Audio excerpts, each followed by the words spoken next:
shows up on the thing. Okay. Good afternoon. Sorry that we're running 20 minutes late, but for a few people out there, 420 is not a bad number. Today we're going to be talking about Robin Hood, 1991 Robin, not to be mixed up with the 1991 Robin Hood, Prince of Thieves with Kevin Costner. This one's the better one, the more wholesome one. And we don't have an American using a horrible British accent. We do have American in this movie, but I'll let you guess who. Here is Jack, or I should say Gentleman Jack. Not Jack Daniels. He is far classier. All right. So I'm the one who picked this movie, so I'll ask myself, hey, why did you pick this? Not Jack Daniels. He is far classier. All right.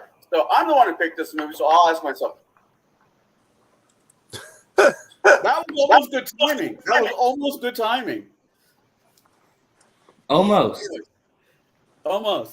Why did I pick this movie? The reason why I picked this movie is historically accurate Robin Hoods are rare. There's only a few of them that actually hit the high notes of a really historically accurate one. Kurt Russell's one was close, but in theory, Robin Hood was all the stories is like 5 different guys that we don't really know who they were, and all their stories kind of get wrapped up into one. And that's the Robin Hood we've gotten over the years. Unless you want to do Robin Hood in tights is the real live, the historically accurate one. The Errol Flynn was the truest to all of the written works. Even the written works are not accurate. That's the problem I have with most of it. Because no one really knows. He wasn't a real person. Right. There's the thing. But I picked this one because it had a great cast. I enjoyed it. It was fun. It was which weird for me, family friendly. Let's say this together. Friendly family, which won't often happen that much, especially with this guy right here.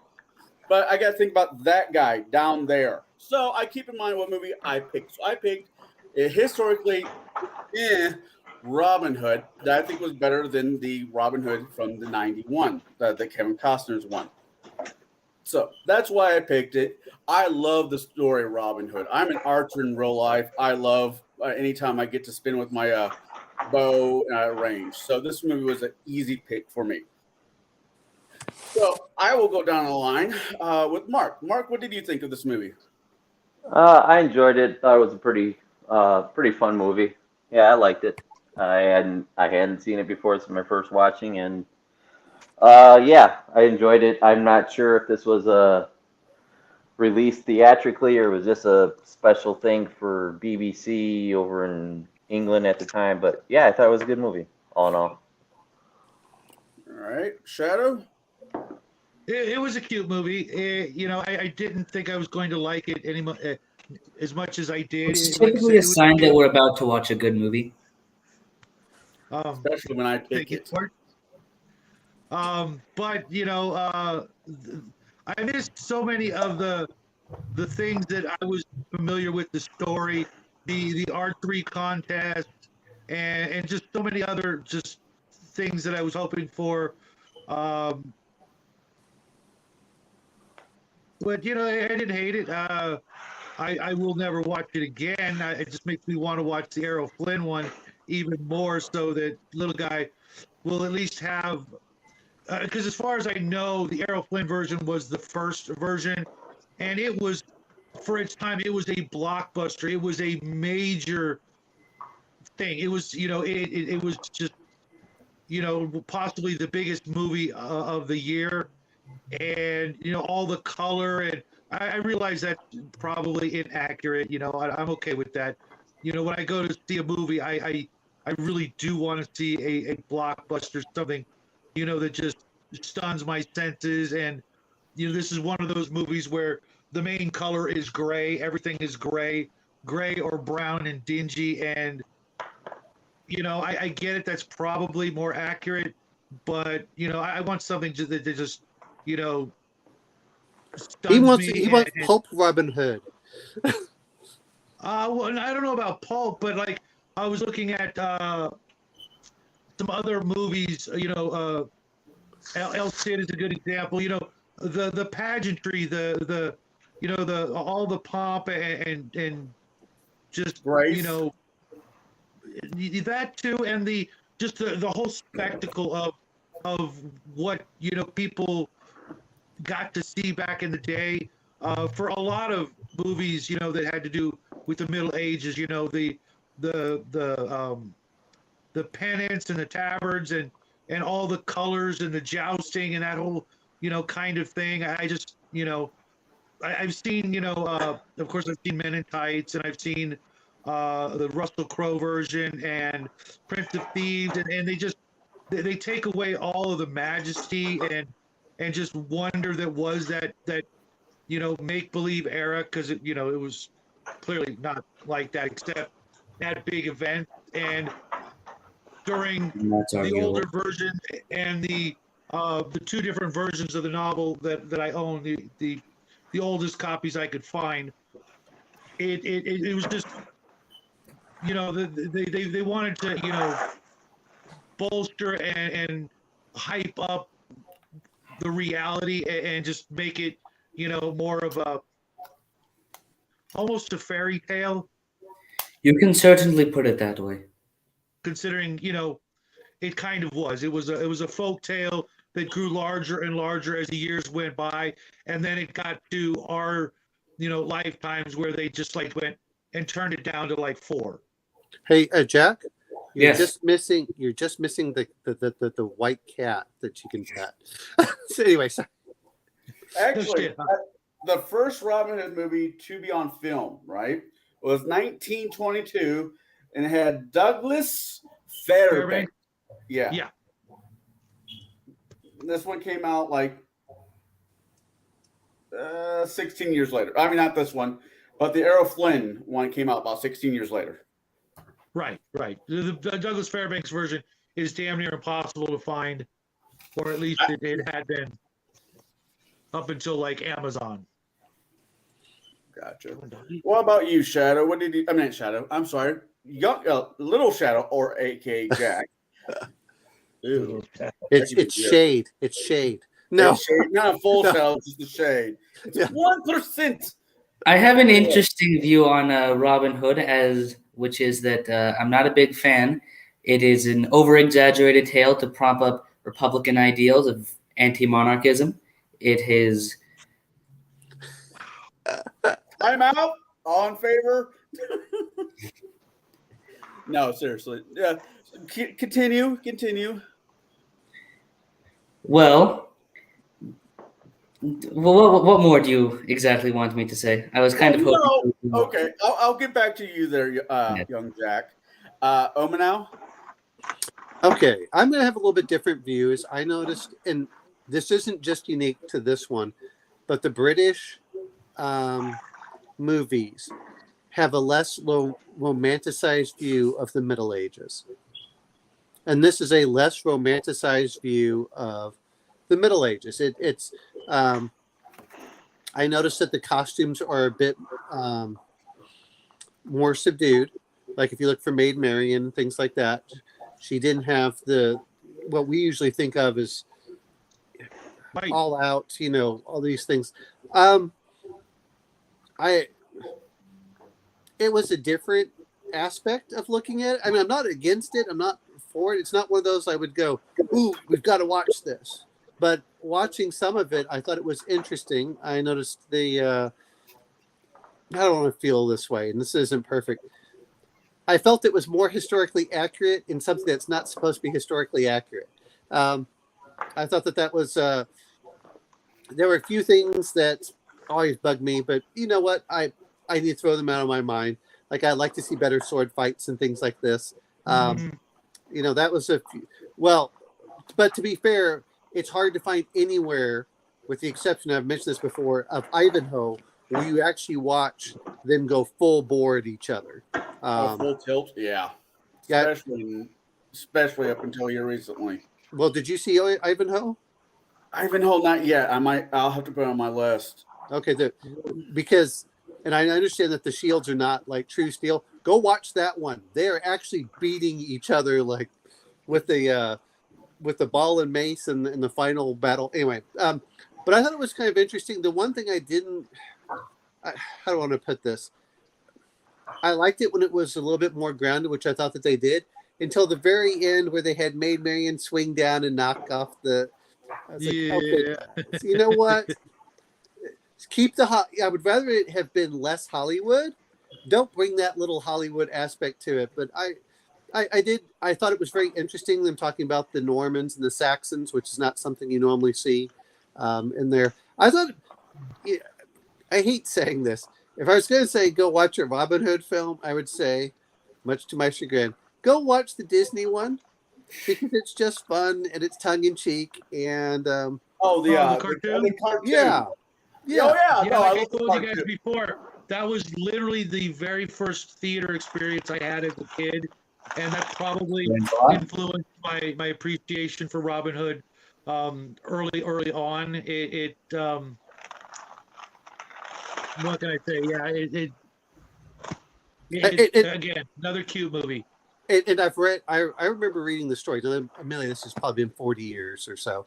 I remember reading the stories in school because I used to go like to one of the library and go read the Robin Hood stories and things like that. It's always interesting seeing on how things are a little bit different. Reading from the books and seeing it translated to film. But I thought that it was pretty true to itself. It's not bad. I wouldn't say it's one of those that, and there are what, 4 or 5 different Robin Hood movies. At least 2 or 3 of them are American made. You got Errol Flynn, you've got The Prince of Thieves, you've got, which I have never seen, The Prince of Thieves. You have the other one, which I guess came in 2017. But this one felt somewhat. I like at the very beginning when they're talking about when they're chasing the poacher. I mean, I thought that they did for a realistic Robin Hood. I think that this rates is the highest. Anyway, talking about the very beginning of the film, when the camera was low and you were able to look at the fox and the badger and the stag. No, those were not stags. I thought the animal scenes, for what they were, even the hawk, him taking the hood off of the, not the, yeah, the I falcon. actually did really actually enjoy that part. I'm glad you mentioned that. I thought it just, I said this to you, Omanal. You could definitely tell the generation the movie came out by the way they film it. Mm-hmm. Well, that's true. Like I said, it's not as brightly lit and everything else, but it actually had a more authentic feel. Up to the mud on the ground, things like that. It's like I said, it's Hollywood romanticizes the whole thing. This showed it a lot less romantic, but I liked it. I liked anyway, that's fine. Go ahead. All right. So I got a question for you, Jack, our young director / filmmaker of the desert plains of California. How would you? I mean, as a young film student yourself, filming wise, what did you think of it? Not the storyline, not the acting. Well, maybe not the acting, just the filming. How they did filmed each scene. I mean, I didn't really think much of it. Most of my film adventures are usually in different mediums nowadays. All right. I was trying to softball you there a question that you could just like knock out of the park for us. I see how it is. This was ultimately your choice. I get it. I did bad.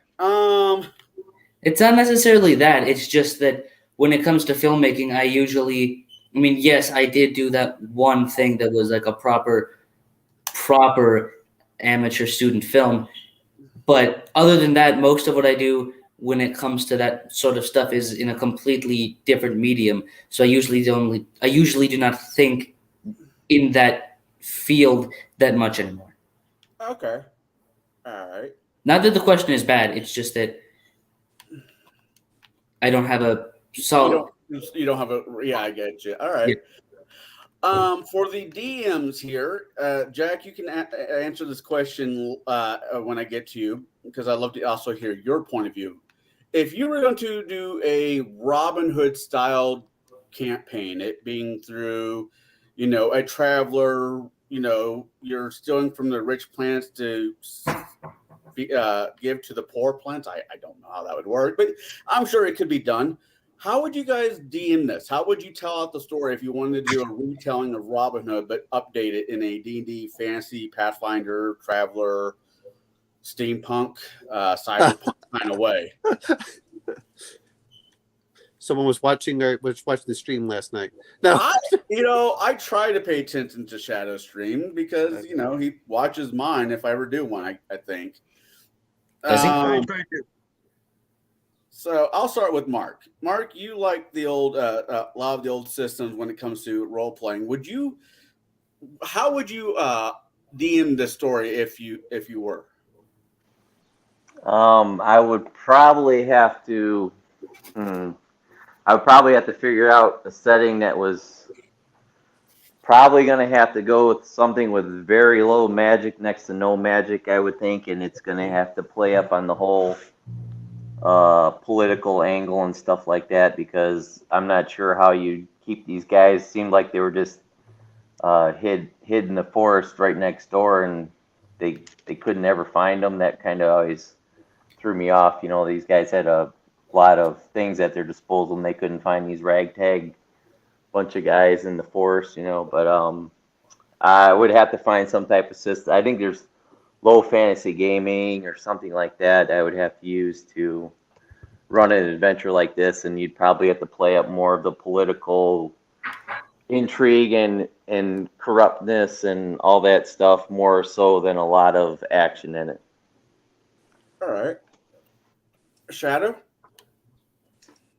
Well, right off the bat, I'd easily run this in AD&D. I'd use the old Dragon Magazine Archer optional character class. I would definitely focus on all the things that I missed from this movie. Like I said, the archery contest, that was classic. When Robin Hood, sneaks in, knowing it's a trap, and still, splits the arrow. The archery contest and the individual characters, all the sidekicks, how he met each and every one of them, where he defeated Little John on the log as opposed to getting his ass whooped. Or I play it out. The character, the players would start with the main player being Robin Hood, and as he defeats each NPC or what have you, then the players would take them over as player characters. Will Scarlet, Friar Tuck, Little John. There were a couple others that are eluding me. Even if there was a female player, obviously she'd be playing Maid Marian, and work it like that, and eventually get to the point where he has to rescue her, not her escaping, kind of deal. The whole bit, all the traps that they laid for Robin Hood, and seeing if the players could basically roll their way out of it. It would be difficult because it would end up being kind of railroady. If you're going to go that route, it would be hard to run it as a sandbox without and trying to keep within the story. Otherwise, you're going to end up with something completely different, and it wouldn't be very true to Robin Hood otherwise.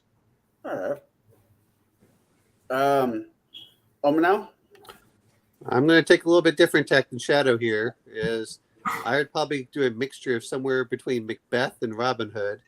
I would make sure that I agree with Mark there. I would use a low fantasy setting, which is why I like Conan. I would have a disgraced noble. I would have players pick each of where they're going through. I would set them up in a forest, and when I say Conan, I mean the game system, not the world. So you could do it in the world too, but you put them right in the forest, and this is where you have the disgraced noble. Of course, I would put in that he's being hunted. All the players are being hunted by whether it's the sheriff of Nottingham, the baron, the earl, whoever's in there, and play that against it. And then as they become more and more successful, I would then move it up to the next level, and then anyone that's played, whether it's The Witcher or Macbeth, you would have the three crones sitting there that are always foretelling things that could occur. And when we say sandbox, is you can limit how big your box is. So it would probably be the forest and then a couple of the surrounding lands, but with the expectation that they're not going to move very far from it. And I can see you doing a lot of different things as they start trying to get people up, trying to say who's loyal. That's what I would do. And of course, you would have the nobleman archer. You would have the fire type, which again, you don't have to put magic in there for that. I wouldn't either. I would never. There was no reason for any magic in this whatsoever, other than maybe allowing Friar Tuck to cast a couple of Cure Light Wounds and Blessings. Well, so you're talking old D&D. I'm talking that the typical the crone, the three witches from Macbeth, where he's going over and they're stirring the pot. That's magic, though. That's magic. What's that? That's magic. I know that's my point. That's my point. I'm okay with More that. magic than I would use. No, you're doing Cure Light Wounds. There would be no Cure Light Wounds. If you ever play Conan, you don't get those spells. There is no such thing. That's what I'm saying. My opinion on healing. It's kind of a game mechanic. If they're going to lose hit points, they have to have a way to get them back. Otherwise, most of the game is going to be healing. Well, Literally, it depends. Game time would be spent laid up healing. Well, you're talking about how fast. I mean, Warhammer Fantasy Roleplay to me would work well for this as well. A few different systems where the goal is not to get in as many fights or to skew it as far as possible. And there's always other ways to heal. I mean, you can heal slowly on certain things, but that's kind of the intention. But again, when I say magic is not what the players are casting, and it's not really what the villains are using. It's going to be the other, the what is it, the Norns. Anyway, but I love the three witches from Macbeth, and Macbeth really didn't have very much magic at all either. Anyone that's read that, so it's more of a subtle aspect. And considering the time era, there were a lot of myths and things. Don't go here, don't go there. Here be dragons or here be lions. You can add in some of those fantasy elements without it being overly fantastical. But it's a low magic setting, like Mark said. All right, Jack. I'm not running Bolshevism. Jesus, Mary and Joseph. You're the reason I drink tonight, there, Jack. Glad to hear it. Wow. I almost gave up drinking for Lent, and I thought better of myself. Well, then you found out you couldn't take communion. Yeah, right. Next year I might be giving up being Catholic for Lent. Depends on how this one turns out. That's also not how that works. Hey! It's my relationship with God, not you. Sounds like something a Protestant would say. I know, doesn't it? It feels dirt. I feel dirty now. It's better than the Lutheran. Hey, Martin Luther was a Catholic? Yeah, then he wrote a X amount of page Dear John letter and nailed it to the church door. Well, and if you look at a lot of the complaints for that is the Pope summoned him. I mean, the story behind Martin Luther is fairly interesting by coming into it. But yeah, the Pope summoned him, and it was only because as he was traveling, people were in agreement because the Pope was trying to get in trying to squeeze the Holy Roman Empire for as much money to build the Vatican as possible. Yeah, you're not wrong. Anyways, getting back to this topic at hand, because sorry, it's all right. I'm the one started it. See, I would step further. I would go further back if I was going to DM this one. The players would start in the Crusade. Crusades are always fun. It would start in the Crusades, and they would have to deal with some of that. King Richard would die, like he did in France on the way back, supposedly taking an arrow to the neck. I don't know if it was completely to the neck, but he did die on the way back. Then the players would have one of the players. I would probably have them roll. Probably do a roll to see which one I want them to be the noble, not letting them know it until that factor.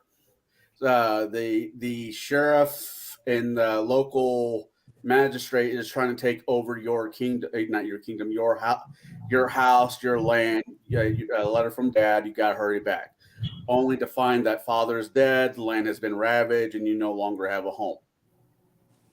Then that's when I would start pushing more of the Robin Hood-ish story. I agree with Oma now. You could sandbox it where you have Nottingham and Sherwood Forest as that. This is your world. This is your X amount of footage that you guys can move through. See if they want to. It just really depends on how the players do it, but try to. Unfortunately, Shadow is right. It will be a railroad, but I'm trying to make it more of a roller coaster than a trip from Chicago to wherever. Does that make sense? Mm-hmm. Yeah. Well, I mean, we talk about sandbox, but you determine how big the sandbox is in your world. That the idea is that somehow I'm going to go past the borders. Like, you know what? The world falls off. No, it's just. But that was something that they did in the old D&D thing too. As you move through, you slowly fill in the outer edges. But if you're an outlaw, and people forget, an outlaw has no rights. Anyone can kill an outlaw. So at that point, it's it gets tricky.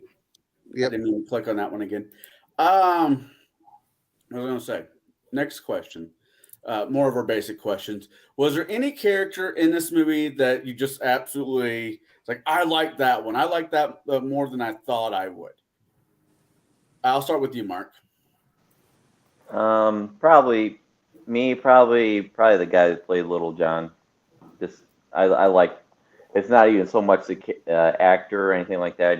I just like the character from the story overall, anyways. But I can't say particularly that it was just the way it was portrayed in this movie versus any other incarnations. He's probably always going to be my favorite character, other than anybody can say Robin Hood, obviously. But if I was going to go say one, it would be Little John.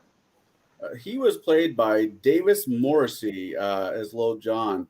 For people who are watching us, they might know him from a Doctor Who episode or as the governor from Walking Dead. He was a villain for about 2 seasons of Walking Dead. What about you, Shadow? It's probably a tie between Friar Tuck and Will Scarlet. Will Scarlet, he's kind of the instigator, got Robin into trouble in the beginning, and seemed to have, a bit more of a moral compass than Robin did in some ways. And Friar Tuck, just because he was just incredibly corrupt and very just not your typical Friar Tuck kind of character. The whole Bones thing had me rolling. Oh God, Bones thing, that was just so funny, and just his overall, the way they sort of reinvented the character was, not what I was expecting, and yeah. All right, Omen now. I like Friar Tuck because when I like it when he's doing his little thing when they're bringing the procession to the gates. I like the whole part in there. Still, I wish that they'd shown that he was a better fighter. Like I said, sword fighting. Like, okay, you guys are like swinging way too hard. That's not how you do sword fighting. But I thought they were intentionally trying to make it look bad, but I guess not. Well, they were all bad. Is my point. All the sword fights, but But so there was that, and then the other one I have to admit, it's pretty much not that I necessarily like the actor that much, but I do like the character of Will Scarlet coming in as the conscience of Robin Hood. Not only that is. He was like, well, you should do something in there. But talk about a loyal friend. Your friend is about ready to get beaten. He's telling him, shut your mouth. And then, he takes the, was it Faqua or whatever the, the bastards. Yeah. Anyway, does that, puts the knife to his throat. I mean, he knows what's going to happen to him, and yet he's talk about a friend that stays next to you the entire time through thick and thin. Because when Robin Hood gets over there, he could have just said, "Oh, not my friend," it walked away. Nope, he put his life on the line, and you got to give him credit for that. Yep. All right, Jack. I know there were dogs in this film. There's badgers. There were. Yeah, it's a tie between Robin Hood's mustache and that dog that showed up when the jester got thrown to the ground.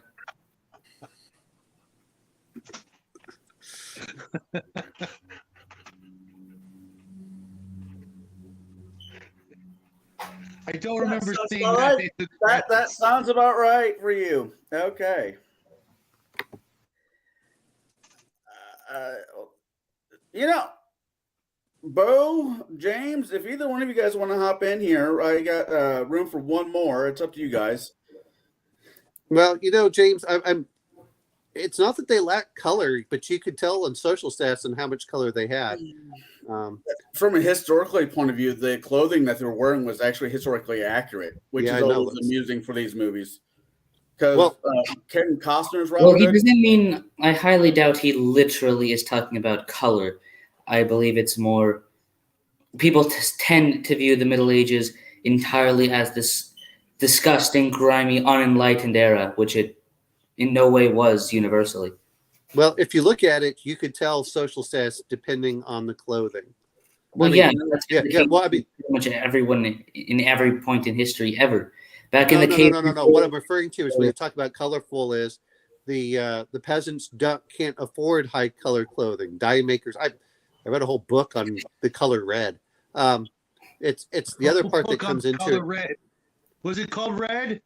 It's actually called the perfect a perfect scarlet, something like that.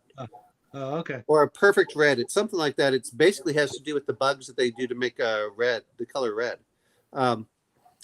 Any mention of bug juice, high C? Remember that? Well, it was the car. It was very interesting when they go through the whole history and how the Spaniards took over in dye making. Anyway, they went over. That was the other part is the fight with the dye makers. I thought that was interesting.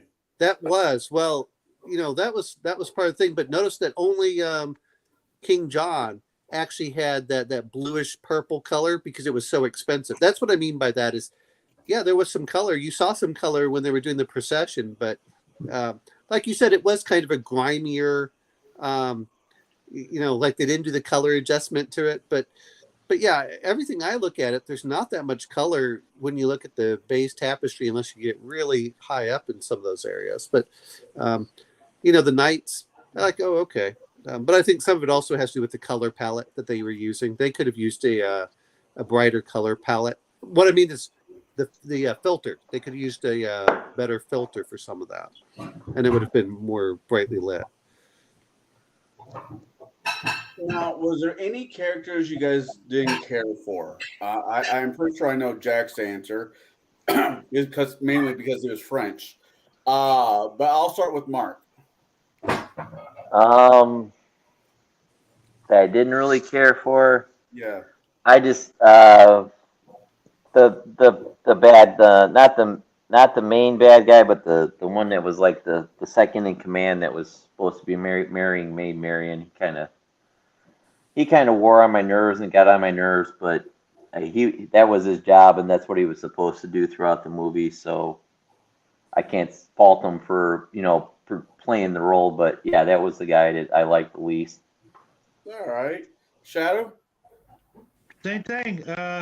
He was very good at being awful. Everything about him. I mean, whoever the casting was in charge of that casting decision, pegged it. They got the slimiest. And no offense to the actor whatsoever. I've seen him in tons of stuff.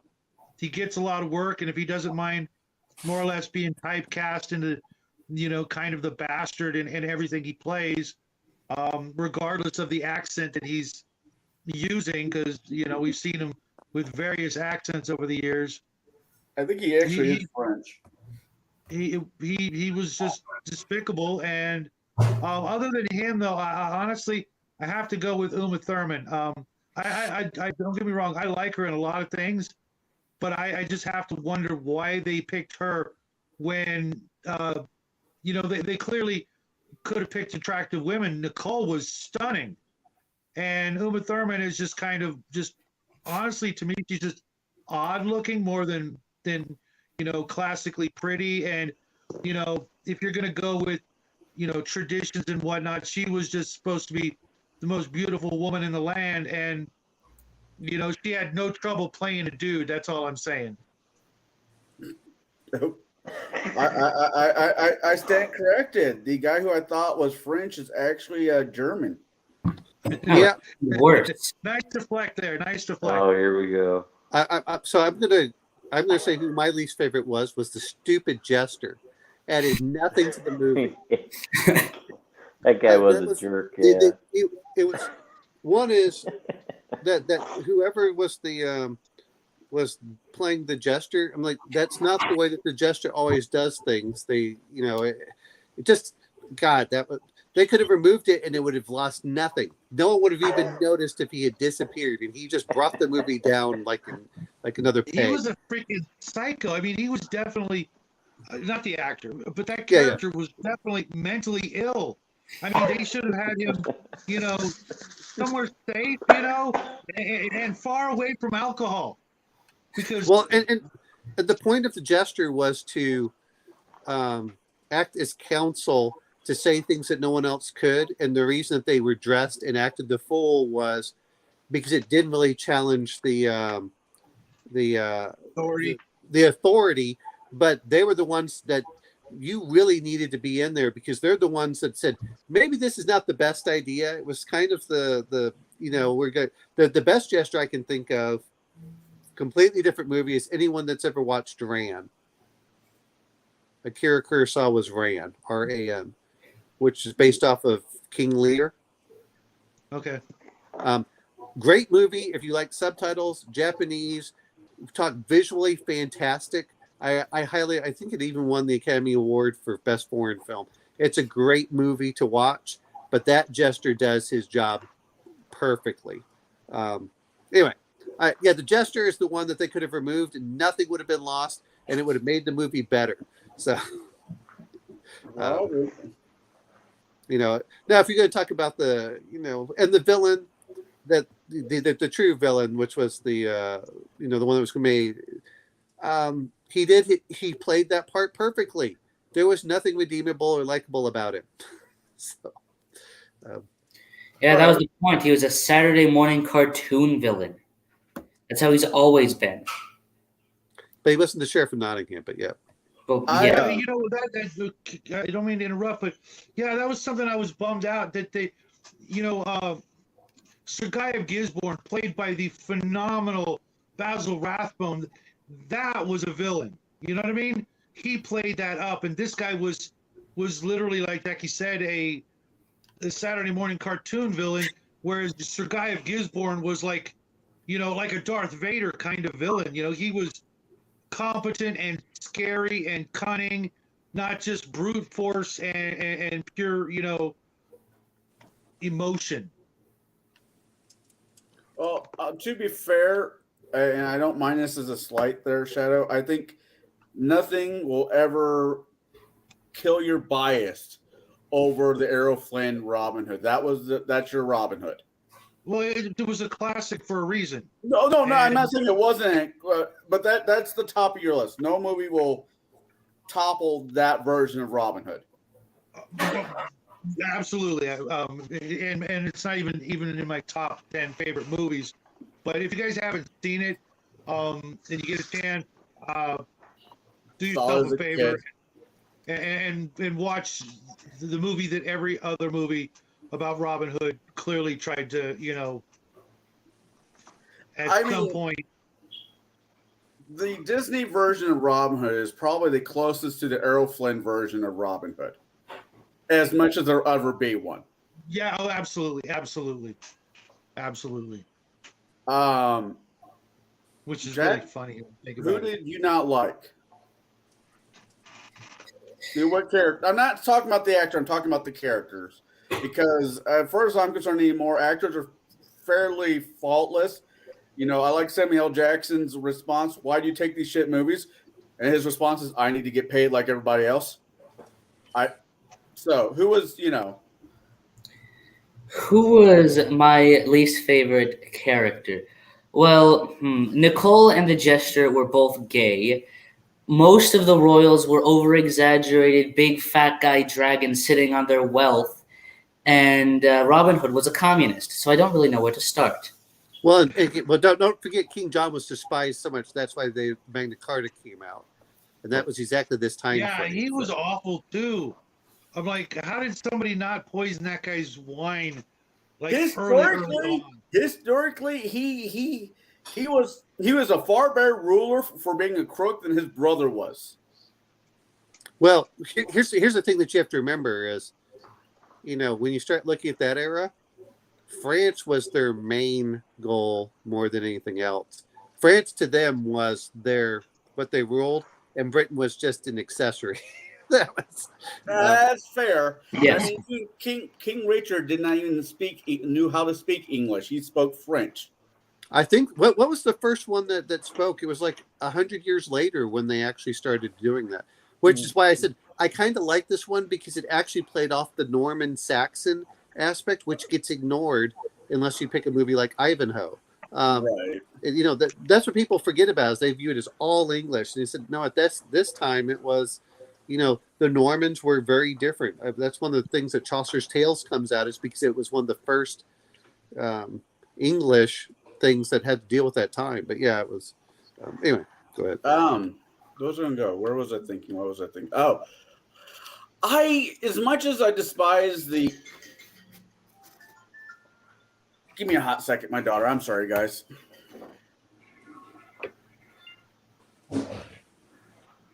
All right, Shadow. I know somewhere there must be a Robin Hood RPG somewhere, and if anybody's going to have in their collection, it's got to be you. So I was thinking the same aware thing. of one. If there is, I hope it's really, really old, and then I'll get it. If it's new, not so much. Everything new is gay. I know there's a board game called Sheriff of Nottingham. I've never played it, but I have seen it. Oh yeah, I have Sheriff of Nottingham. And I have played it. It's fun. Yeah. I didn't like the Baron, not the guy who's supposed to marry Marion, but the Baron, because he portrayed in the very beginning of the movie as being Robin Hood, his friend, only to And I get that the guy who played Robin Hood's character lost his his arrogance got him into further trouble than what he really was in. But at the same time, if you're somebody's friend, you're loyal. You should be. To me, loyalty means more than most things. Well, here's the problem. He was loyal to Robin. Robin doesn't. You don't put your liege in that position. Is the whole point, and that's the thing. Is right, and he didn't even hesitate to spill the beans, spoken in confidence, and knowing the both of them were just kind of whiny little bitches. When it came to that particular scene. Yeah. Although I do like, I thought he was actually a really good actor, whoever that guy was who played, Robin's previous friend. I really liked his performance for some reason. I know I've seen him elsewhere, and the whole time he was reminding me of another actor, who I can't remember his name at the moment, but that had to be a kind of a tough role to play, kind of like, whoever plays Benedict Arnold. That was a tougher acting role, I think, than playing Robin Hood. Let's be honest. Well, he was willing to do it in there, and he said, "Okay, we'll just do one." He did as low as he could. Yep. And it's like, look, he was going to forgive the first one. We accept the apology, and then he says, "Well, look, you have to do this," and he's like, "Okay, we'll just do one." And then Robin Hood just went completely ballistic, and I just went, "Yep." He was not. Yeah.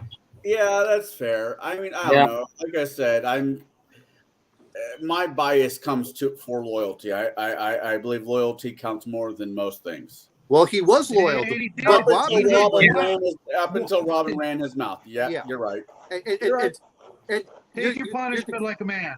you're The the guy Baron. bent over backwards Yeah. to, the whole thing could have been resolved with one, smack of the whip. I mean, come on, you know, wouldn't you at least be curious in life to take it and see if you could take it without, crying like a little girl? I mean, yeah, it's gonna hurt, but it's falling off a horse and stubbing your toe and, you know, The other part that got me about it was you put the Baron in a completely unenviable position, because if he does nothing, it makes it he'll look so. I mean, the worst person there was not to me the Baron, was Robin himself that screwed him over. kinda. It's like, look, So dude. Robin's worst enemy was Robin. Yep. Yes. I don't know. Like I said, I'm just kind of biased when I say that. But no, I agree with you. The French guy, I mean, not the French guy, but the guy who played the main antagonist, he was, I'll give you guys that. He did feel like a Saturday morning character. The Baron, shit. Yeah, I get what you guys are saying, and he did stall that guy as much as he could. Give me 50 of your best men, and I'll. And like, no, I'm good.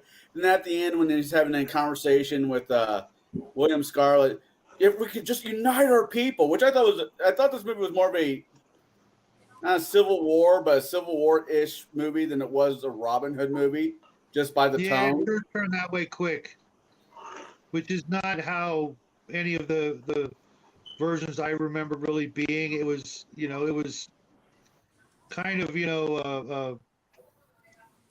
sort of a one-on-one thing with a bunch of, flunkies helping out where they could. No, I thought that was a very interesting twist that they gave to this movie, because that was actually historically relevant at the time. It was not the it wasn't the it wasn't the Saxons who built all the castles in Europe. It was the Normans, and it was an interesting time period. Hello.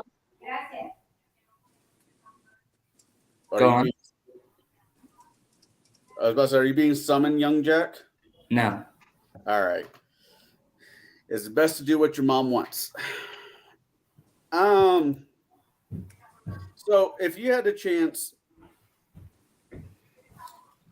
what would you change? If you had a chance, what would you add and what would you take out? And yes, we all can agree they could take out the jester.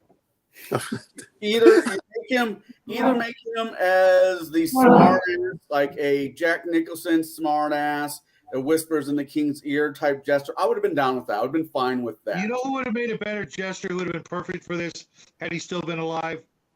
Dudley Moore. That would have been the jester. I would have. In 1991, was he still alive? Yeah, Doubt it. That guy's liver was probably pickled, a decade prior. I have no idea, but I can top that with the guy who played Willy Wonka in the Chocolate Factory, not Johnny Depp version, but the good version. I know who you're referring to. Gene Wilder? No way. I liked him in Blazing Saddles. Hey, Dudley Moore died in 2002. Everyone in Blazing Saddles is just epic. All Yes. right. So if you could replace one scene, because I'm not going to do actor, because I get it. That's fine. What scene would you replace with something else? I'll start with Shadow, because I'm pretty sure I know his answer. What about Mark? Honestly, I'm going to do him next. That's a toughie. There's a whole lot of things, but I really can't think of one thing just like ruined it for me.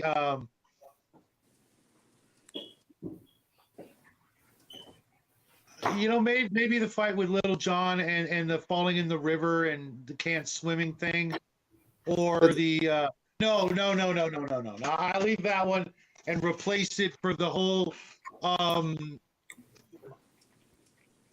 Martin and Robin riding off thing.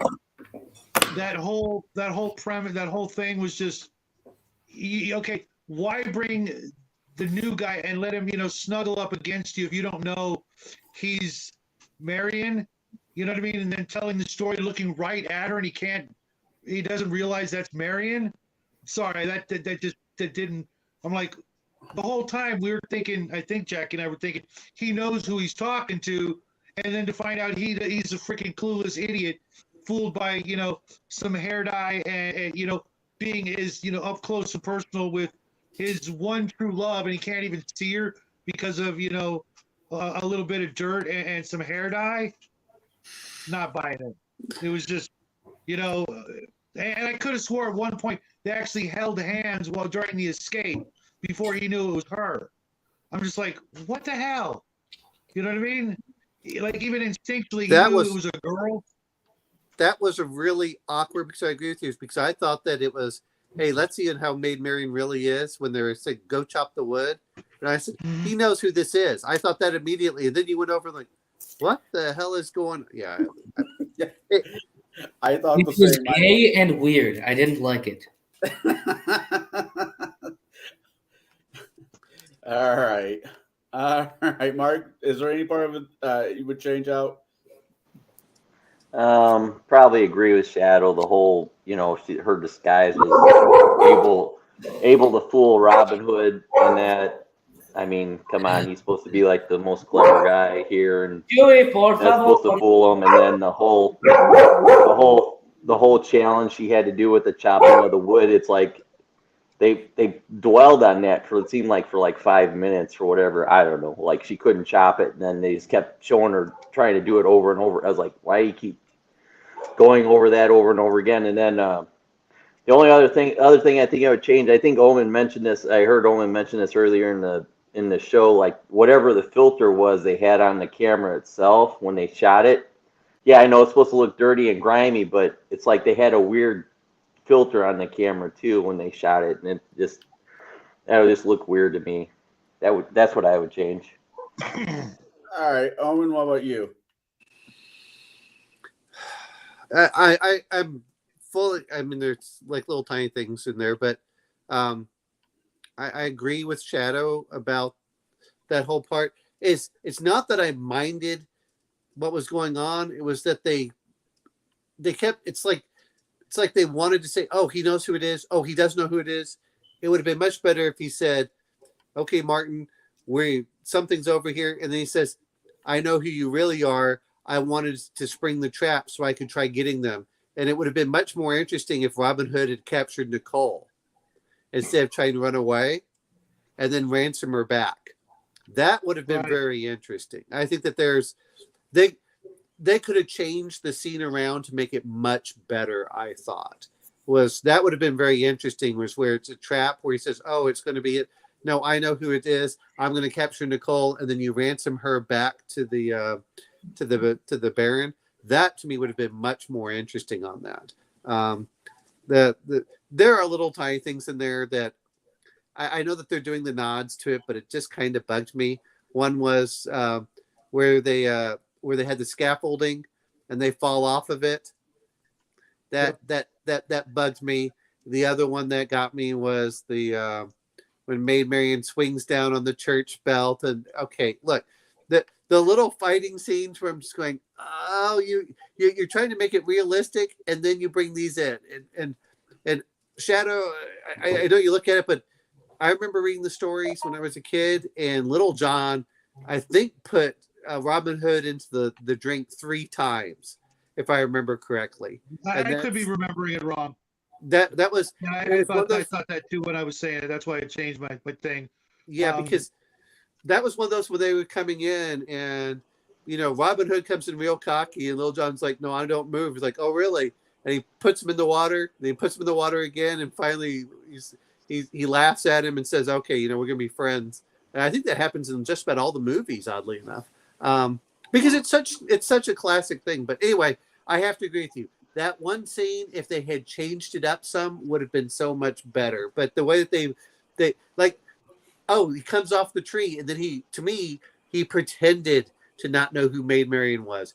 Oh, we're gonna give Maid Marian to see if she can chop wood. We'll treat her like a boy.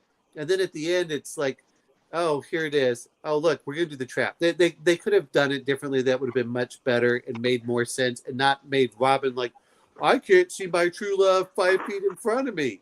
Yeah. Oh, okay. Right. Yeah. No. That. I mean, I realize it's hard to look Uma Thurman in the eyes because her eyes are on the side of her head, but still. If you can look at a horse with their side and say it's a beautiful horse, you can look at Uma Thurman. Anyway. I'm sure she's a lovely, her woman. daughter. Her daughter is in Stranger Things. I think Uma Thurman is attractive, to be fair, but I do. But it was always her nose that got me, because she has a very prominent nose. Oh when she was young. What's the movie she did? My ex is a superhero. Yes, yeah. She's been in a few roles where I thought she was. No, my point with her was just that it was just an odd choice of all the beautiful women out there. They went with her, but yet whoever played Nicole was, obviously, at least in my opinion, she was far more attractive. Can I bring up one thing though? They might have picked Uma Thurman because she was more exotic, because this is a British film, than if you pick Nicole, which sounds weird, but it's the same thing for us. But at the same time, she just looked kind of. As bad as this is going to sound, she might have been on a certain list that Hollywood has, even BBC, even British has, and she came at the right price. Yep, that's true. Well, because she's not like a prolific actress. She's very selective. She used to be, only in, select things. She wasn't, all over the place like a lot of actresses. They get, this bump where they do a whole bunch of stuff and then they sort of disappear. Where she's like, picked a good movie here, decent movie there. You know what I mean? Well, let's see. Baron von Munchausen, Dangerous Liaisons. I think that she was really picked for her breast in most cases. Pulp Fiction and Kill Bill and but that's Quentin Tarantino. Quentin Tarantino, like, if he likes an actress, he'll use them over and over again. So that's true. You're absolutely right. Yeah, but I meant Baron von Munchausen, Dangerous Liaisons. You're right. Pulp Fiction. She kind of got those in there. I liked her in Kill Bill. But go ahead. Sorry. Mm-hmm. All right. You all right there, Jack? What? You all right? Yeah, I'm fine. You look We're like talking something. about things like breath. He's like, I don't know what to say. Dying. What? You look like a little part of you was dying inside. A bit more than a little, yeah. Jesus. How can you be a prude at that age? Anyways. So, Jack, what scene did you not like? And no, you cannot pick the entire movie.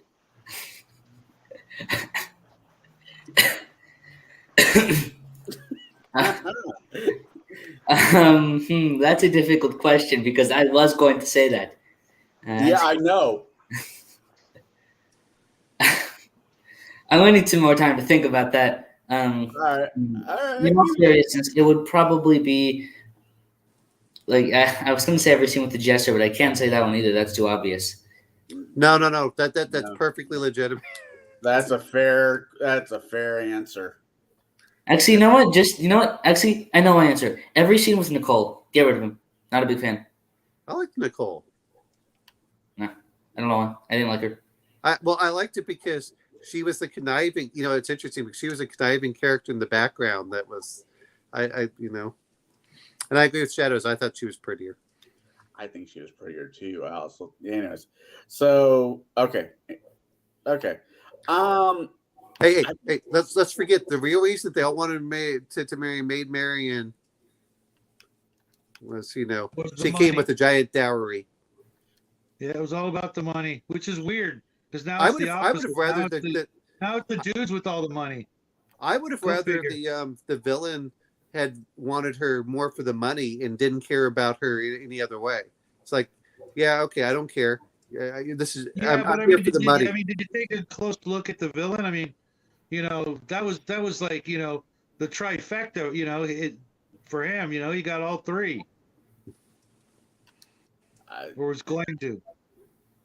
I well, then earlier in the movie, it said her parents died, therefore her endowment was large. She inherited her parents' money, is what was basically breaks down to. Oh yeah. Um, actually, I would have taken out the marriage scene. Yeah. I would have Agree. I would have blipped right past that and said today on Fool's Day or something Fool's Day, we're celebrating the marriage of Marianne and Asshat, and to make Shadow happy, we're gonna have an archery tournament. I'm gonna Well, put the other part that in there, which is I don't know if you guys are aware, the traditional Robin Hood story ends with Robin's death, and it is literally the most tragic death story I have ever encountered in my whole freaking life. So I've been to Sherwood. I've been to that part of England when I was a kid, and there was a really let me get this out. There was a story that he died of old age. He was in a tower. He was really sickly. Him and Lil John. Lil John was there helping him out because he was on his way out, and he basically the story goes. He says, "Where I'm going to shoot this bow, and where my No, no, no, arrow." no, no, no. Okay, go ahead and tell the story, and I'll tell you what really happens. Well, considering neither one of us were there, it's all I've got two separate volumes that tell about what you're about to say, but the part you're about to say omits the part of how he actually died.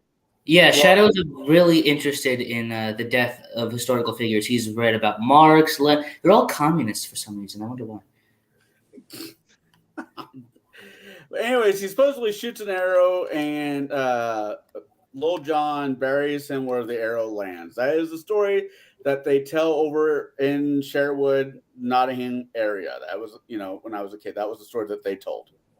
They neglect to tell you that he had been tricked by a group of nuns who locked him in a room after slitting his wrists and left him to bleed to death. And then Little John comes in at the last moment and, with Robin's last dying breath, takes his bow, fires an arrow out the window, and says, "Where it lands, that's where you shall bury me." Well, okay. So apparently, looking at this, because we're looking at all these different, there apparently was a movie called Robin and Marian in 1976 that kind of follows that. is that the one with Sean Connery? I don't know. Yes, it has Sean Connery in it and I Audrey saw that Hepburn. one. I've seen that one a few times as a kid, man, too. Yeah, so how messed up is that? It's all the Well- British ones. See, it's all the British that are the real downer. It's all the British versions, though. Well, considering the tour had a bunch of kids in it, and they didn't want to tell a bunch of kids that Robin Hood got killed by a bunch of evil nuns. Of course, it was Yeah, right. nuns too. It just solidifies the propaganda. Hey! Have you gone to Catholic boarding school? Nuns are evil. You know what? Has anyone ever put up the Blues Brothers? No, but we might. Wait. With the penguin. I wish this house had more than 2 stories. Oh, that's not nice. And Blues Brothers is a classic. Yep. All right, so was there any scenes of this movie that we outrightly do like? We were like, wow, I would like to see that. I watch that scene. If I was ever going to watch this movie again, I'm looking forward to this scene. I'll start with Mark. Don't everybody jump up at once. Yeah, right. Wow. Well, I know which one I like, but go ahead. It all just kind of worked. I can't I can't really think of anything that was like a super standout to me that was better than any of the others. Yeah, I get maybe the scene where they're doing the fighting with the and they all get to die on them was kind of Oh different and kind of man, funny. you freaking! I stole your shadow. Yeah, it's okay. Sorry, I've done it. I've done it to you many a time. that was But kind of yeah, funny to me, but yeah. All right, Shadow. that scene and with a little emphasis on the whole. I really like the subterfuge with the box switcheroo thing. You know, I knew what was coming when he asked if you could make a box. You know, it seemed kind of obvious, but I did like that whole sort of idea, and then throw in the most color the movie was going to get with sort of a slapstick, kind of die fight. Like I said, it was a cute movie. All The right. For me, there was the Parade of Fools when the had fire truck all come in and they're all going through and he's doing his little song. And I like what they did where they stare up at was it Harry? Yeah. And they saw what happened to him with the maggots crawling over Oh his yeah, eyes. yeah, yeah, yeah. That was pretty creepy. I mean, Yeah, know. that was. you knew what they were doing to him for that. It's like, what did you think they were going to do? They want Robin Hood, and you wouldn't, that was one. But I liked that whole colorful aspect because where they had the guy on stilts and everything else. I just thought that, and you're right, that was something that they had a little bit better color filter or whatever it was would have really popped in the movie. Yeah, it did. Listen, I live in California. I've seen enough pride parades. Oh Jesus! Look! Just because you don't like mummers, To be fair, I don't like mummers though either. But it's man. Well, neither did Conan. So Yeah, they're creepy. All right, Jack. the Morris dancers. The credit. The credits. Yes, of course, the credits. Your movie's next, right? Yes, I do know that. No, in all honesty, that movie. I'm gonna watch it. In all honesty, though, my favorite scene. What? Hold on a minute. Not that he All I doesn't can like think the is- movie, doesn't like the ideology of Robin Hood, I think, is the problem. All I can think is woman. No, bake me a pie. No, that's Sir, Keep he's making talking to his tacos. mom. I hope that's not his answer. I know. That's all he's saying.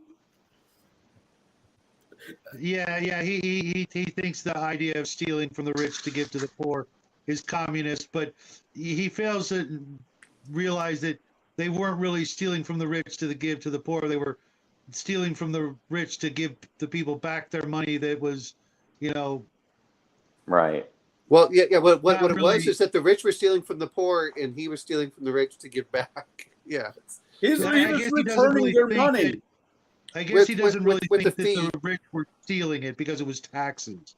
Yeah. But if they tax you under starvation, it's just you have at some point you have to defend yourself. You have the right to live. The government doesn't have the right to just say you die because we want more money. That's not the problem. The problem is the fact that you had Republican agitators for years using stories like this to prove that all monarchy and all kings and the very idea of nobility is evil and unjust and unfair. That's the problem. Absolutely. And you can, and I'll bring it up. Look at King Charles. This is what happens with too much inbreeding. No, what happens is when you give people power with no responsibility, they don't have any responsibility. Wait, the current King Charles? Yes, too much inbreeding. All right, just want to make sure. He's like with the sword in his namesake. When you think that you're kind of ordained by God and realize that you're a flipping idiot. Okay. That's what you get when you give people all the power in the world, but take away all the responsibility necessary for that position. So the problem with but see, the divine might of kings, that's what happened with them. Really quick. Mark, I realize that you have to leave here. Is there anything final you want to say about this movie, or do you just want to go ahead and bow out, and we'll look forward to seeing you next week? Anything to say? No, I just I wasn't going in. It was a fun romp. I enjoyed it, and it was it was an enjoyable, fun watch. I was surprised by some stuff I liked a lot, and then was kind of surprised this was starting thing for Uma Thurman. When I saw she was in it, I was like, oh wow, okay. But that's my thoughts on it, and then I guess so. What's the movie for next week then? It Jack's will movie. be Jack's pick. This was about the Spanish War, I think. No, it was about one of many Mexican civil wars. No. Which movie is it? For greater glory. Okay. For greater glory. Okay. All right. Yeah, I'm gonna bounce, guys. I'll be listening, but you guys have a good rest of the weekend, rest of the week, and I'll see you guys next weekend. Bye. If Goodbye. not sooner, Mark. Later. All right. So, what scene did you actually like there, Jack? All right, what scene did I actually like? I mean, I did like a lot of stuff. To pick, like, in all honesty, I did like the movie. Which scene that I like specifically liked? I think I didn't really like the ending because of the sword fight was not the best. But I think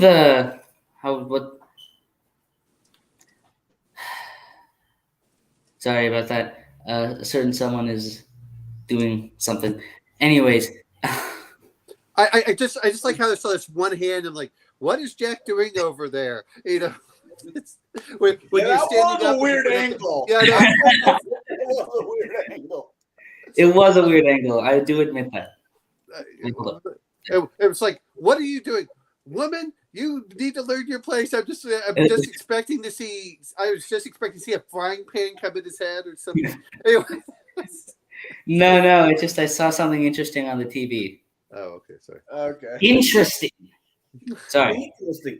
All right, your scene. What scene did you like? Yeah, you see that? Probably the beginning with the archery with the stick. I like that. I don't know why, but just the whole him getting inducted into the group. Yeah. Oh yeah, him splitting the stick. Stick. Yeah, I like that part too. I not that part specifically, just the whole him getting with this group of thieves. I did like that part. It was fun. I'm going to say one other thing. I really do like, because you guys mentioned this too, and we seem to just completely gloss over it. The very beginning where they're hunting down the poacher, and you see everyone out there with the fox. You know, they're doing the fox hunting, and they're beating the ground, and they have the hearts and stuff like that as they're all coming out there. I thought that was actually pretty cool. As you see that all the peasants beating so they could get the animals moving, and then they had all the knights sitting up there, or all the nobles getting ready to go actually hunt. Yeah, I get that. Actually, mine's a twofold. All right. When he was getting basically what can you do, and he splits the stick in the shaft.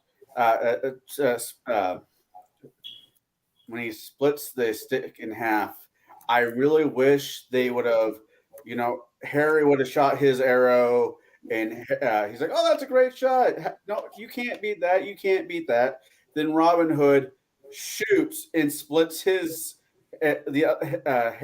arrow in half, because it's commonly called in the archering world to pull Robin Hood when you put your arrow through somebody else's. I asked Jackie. I actually thought that's what they were gonna do, that he was gonna split his arrow, but then seeing how the target was actually the stick, that it makes more sense that he would split the stick instead. Yeah.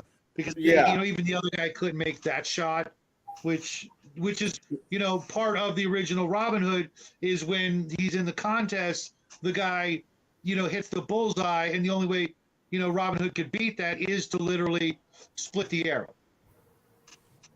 But I did like that scene. I really there. I actually, Robin Hood's like, yeah, it's all in the fingers, and he flips off Harry. I love that scene. I just the smart ass about that. Um, but my favorite part, and this is really weird for me, but my favorite, it's not weird for me because I know me. But my favorite part of the movie is the very beginning, the very, very, very beginning when you see the animals. Mhm. I love I'll watch programs have nothing but animals in it just because I love it. I'm not a PETA freak, but I appreciate nature for what it is without the human touch to it. So if I'm watching something Everyone on should, what, as everyone should. so when I get to watch like a documentary about the Arctic fox or whatever, those are things I like to watch. So my favorite part was basically the fox, the badger, the stags. That was my favorite part of the movie. I mean, I just watched that the first 5 minutes of the movie, then turn it off. Realistically, if I was to watch this movie again, oh, that's pretty. What was Oh, that? that is nice. Yeah, it's my favorite model from the newest edition of Dungeons and Lasers. With all the crap that to choose from, this is for some goofy reason my favorite, the White Stag. I have to say, I have one of my buddies is doing all the Fig League bits and putting the things together for me. Oh, that's nice. That's the So, biggest pain in the butt. well, I got two biggest. You know what? That's like one of my favorite parts of the hobby these days. I don't know why. Maybe it's because I miss playing with Legos with Jackie. Because we had a lot of fun doing that, and it's kind of like that. So, I'm gonna bring up something since you mentioned Legos. Has anyone seen the new Rivendell set from Lego? Oh yeah. That looks awesome. I don't want to I pay saw it, like but bitch about that. I saw a guy bitch about me. I'm not buying it because Legos are woke. I'm like, how are Legos by nature woke? They are plastic bricks and bits. he means the it, company. I get it. If the company is gonna do certain things, then maybe you're better off not spending your money there. But Yeah, when know, corporations do certain things, they lose the right to exist. but that's not going to stop Jackie and I from picking up, some Whiz Kids miniatures from time to time. If they put out something that's epic, and literally like, I picked up the Dragon, which is part lion, part dragon. I have never seen one before. I've never That ever sounds seen really cool. that miniature, from the Monster Manual. And it just so happens that in Bloodworth's game a couple weeks ago, we fought one, which was literally the first time. Not only have I ever fought one, but I never even put one in a game, just because, like, why? I just never had a reason. And I already picked up the model, so it was kind of like a quantum thing. So I'm like, cool, And WizKids miniatures don't have an agenda, so to speak. They don't. They're just it's not like a book or a module or something like that put out by that company that I'm really not a big fan of. But if they put out a cool model, like Jackie liked the Mage Hunter golems, those are pretty cool. we'll still get some WizKids models from time to time, but it's gonna be a while because we've got like a mountain to put together and paint. Oh yeah, no, I completely agree with that. Um, Now we were talking about merchandise in the last couple episodes we've done on this show. We've talked about movies with their merchandise. I think I don't remember seeing any once. Well, this came out the same year as the Kevin Costner version. So if there was going to be any toys that got made from this movie, there would have been so far left in the shadow, left in the dark because the Kevin Costner Robin Hood came out with a splattering. I mean, an absolute splattering of Robin Hood toys. You got all the cast members got their own action figures. The Sherwood Forest had its own little two trees with a bridge that you could do. The castle got some love too. The catapult, everything got some love in the Kevin Costner's Robin Hood. In my personal opinion, I think merchandising for this movie was just no. Let's just make this movie because the Americans are making their own version, and we're just going to get lost.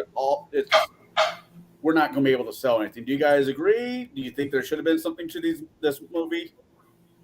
Maybe the Friar Tuck should have got his own toy. No, a Fire Tuck toy would have been cool, but I mean, I'm going to say this much. We look at all these things, and that's really a Hollywood thing. This felt like it was more of a BBC 2-hour movie that they were going to put in. Even the time frame seems just right about there. It seems like something that they would show on television more than, because it doesn't look like it has the really high special effects and everything else that you would see in a big Hollywood budget a blockbuster. But you know what though? I like generic toys. I don't need to have tie-ins to movies in most cases. Star Wars was an exception because there was nothing like Star Wars before or after.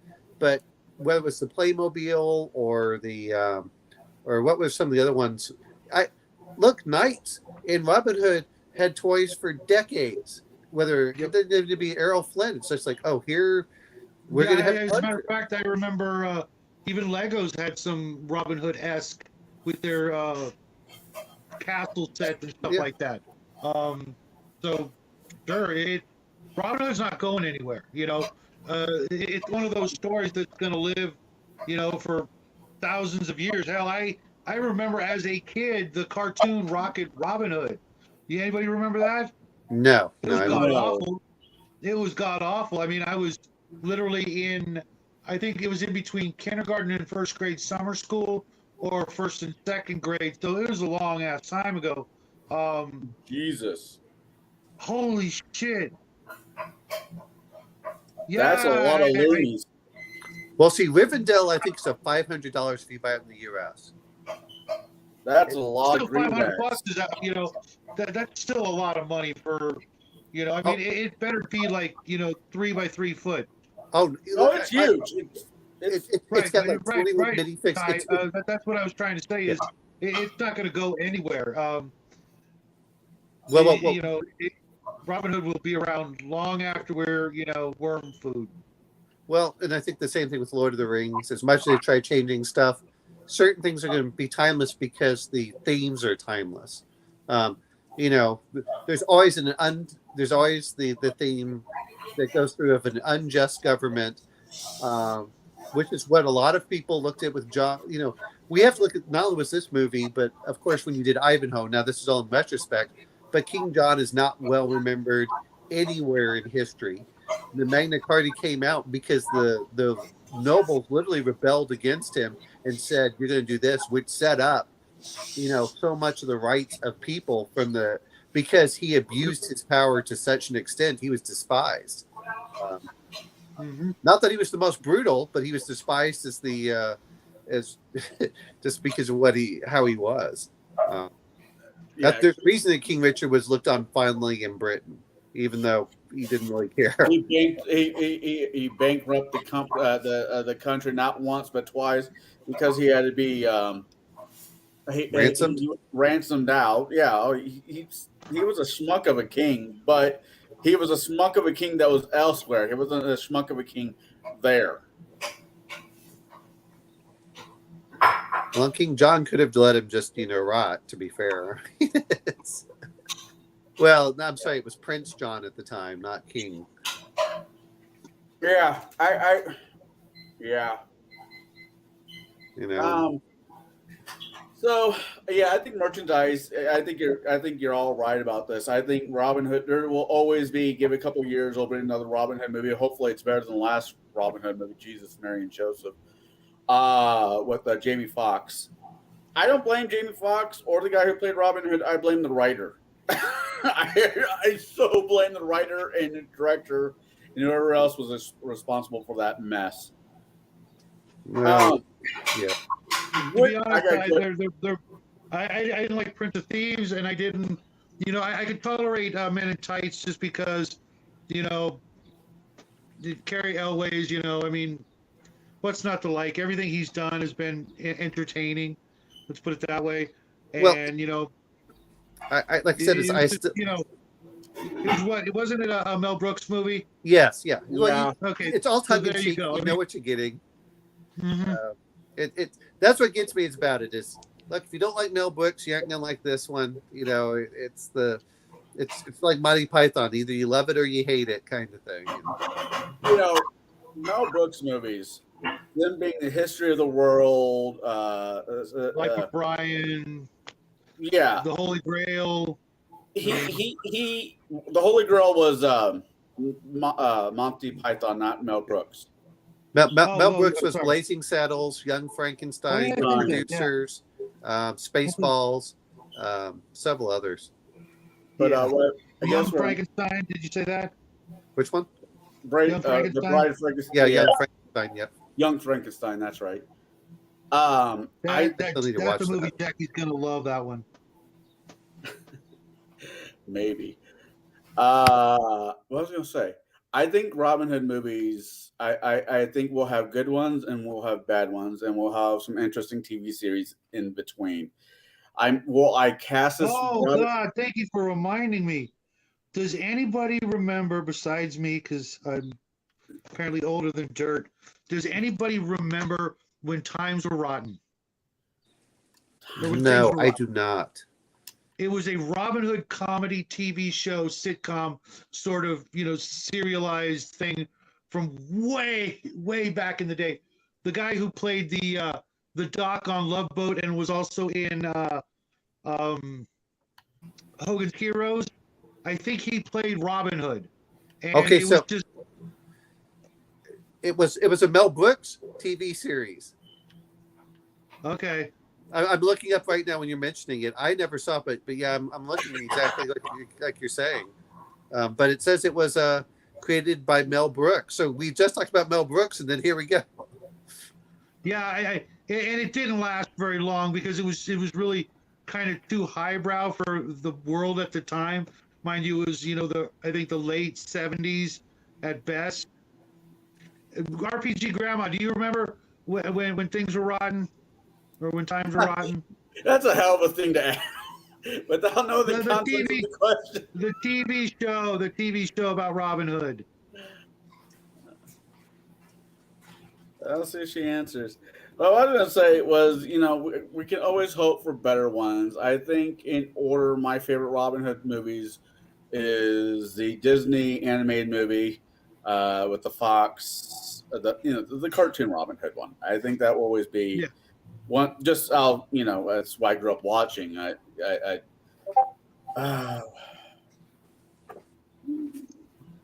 mean, like you said, is the Disney one, which to be fair, I don't know what Disney's doing anymore, but Nothing good. well, no, what I mean is I don't know what they're doing with their movies. I don't know what they're doing with their movies with Robin Hood, but it used to be years ago, Disney would release a movie every 7 years with the idea that the old audience had outgrown the movie and a new audience had come in behind it. And that's why they would do it every 7 years. But I don't know what they're doing nowadays with that. Well, now they're trying to bury all the old stuff because it's problematic. Well, they've been burying the old stuff. I mean, try finding a copy of the Song of the South. That one disappeared back in the 80s. Yeah, that's not really surprising. A lot of people are always going to find that one offensive. And I loved remember it. seeing it. I saw it in the theater too, as a little kid. And, Burr Rabbit. My mother was reading me those stories, and those were hilarious. It was. I mean, they just now shut down the ride within the last, a little bit. Well. They're talking about trying to remove it, but now that they're worried, anyway, that's a whole other political thing that's going on. But apparently, it may not be able to be removed because people love the ride. Splash Mountain. Oh yeah, every time I went to Disney World as a kid, that was Space Mountain, Splash Mountain was the first two rides I wanted to go on every time as a kid. I mean, it was because of the way Disneyland's set up for us. It was always Pirates of the Caribbean, Haunted House, and then probably Space Mountain or the Matterhorn. Well, you know what gets me about it was years ago in the 90s, we were all laughing because they did it at Disneyland, but not Disney World, where they were talking about, well, the pirates are lecherous chasing after the woman. So what we're going to do is we're going to put a pile of food and sit. Do you people not understand what pirates are? Pirates are supposed to be somewhat bad, and it's supposed to be fun. And anyway, Right. They're, they, they're they, they're not supposed to be, considered, moral, upstanding, yes. pillars of society. They're the exact opposite of that. You know, it comes in the word pirates. You know, Anyway, that was but they don't release them in the movie theaters anymore, by my understanding. For a lot of this stuff, when was the last time that Disney released something that wasn't Pixar? Last time or Marvel. No, I mean something. Well, yeah, but I mean, but we're saying for the last time they actually did like something that was animated. It used to be when I was a little kid, they would bring out the movies to watch over and over. Like you can actually go. Now I understand that it's hard sometimes for parents to do that, but you think that a nice matinee or something would be good for that. And When was the right? last Like about 10 years ago, at least the theater here in Peoria redid. What movie was that? Little Mermaid. So it was Aristocats. Oh, really? And my daughter has always had always loved cats, so I took her to go see it, and she absolutely loved it. Right. Snow White, Lady and the Tramp. So many of the old classics, should be just good old fashioned, something you can take your, below 10-year-old kids to see without any questions afterward, that are, weird or iffy or any of that. Just good old fashioned wholesome stuff. And I don't think we'll That's ever the problem. see Is those they come hate back. that. It's the opposite of what they strive to achieve. I disagree. It's There obvious. I still Everything think they're there putting are. in it's I think there are still some family wholesome films coming out that might not be directly from Disney, like Well, the we were movie. just talking specifically Disney. I think Disney is I'm that trying to think of one failed. Disney. The Jungle Cruise with Dwayne Johnson. I'm going to say this much: anyone that's ever watched the Hunchback of Notre Dame, holy crap, was that a lot more mature than. That movie was rough. I rewatched it as an adult. I'm like, oh boy. Yeah, exactly. That's my You mean the point. black and white with Lon Chaney? No, Disney's no. version, the Disney version. Oh yeah. That one was pretty rough too. Yeah. I But was like, wow, you're going to show this to little kids? If you think about it though, the Hunchback of Notre Dame was one of the Universal classic monster movies. Think about that, okay? And Disney decided it would be like Disney taking and turning Dracula into a cartoon, you know what I mean? Or Frankenstein or the Wolfman. They would just absolutely just destroy it.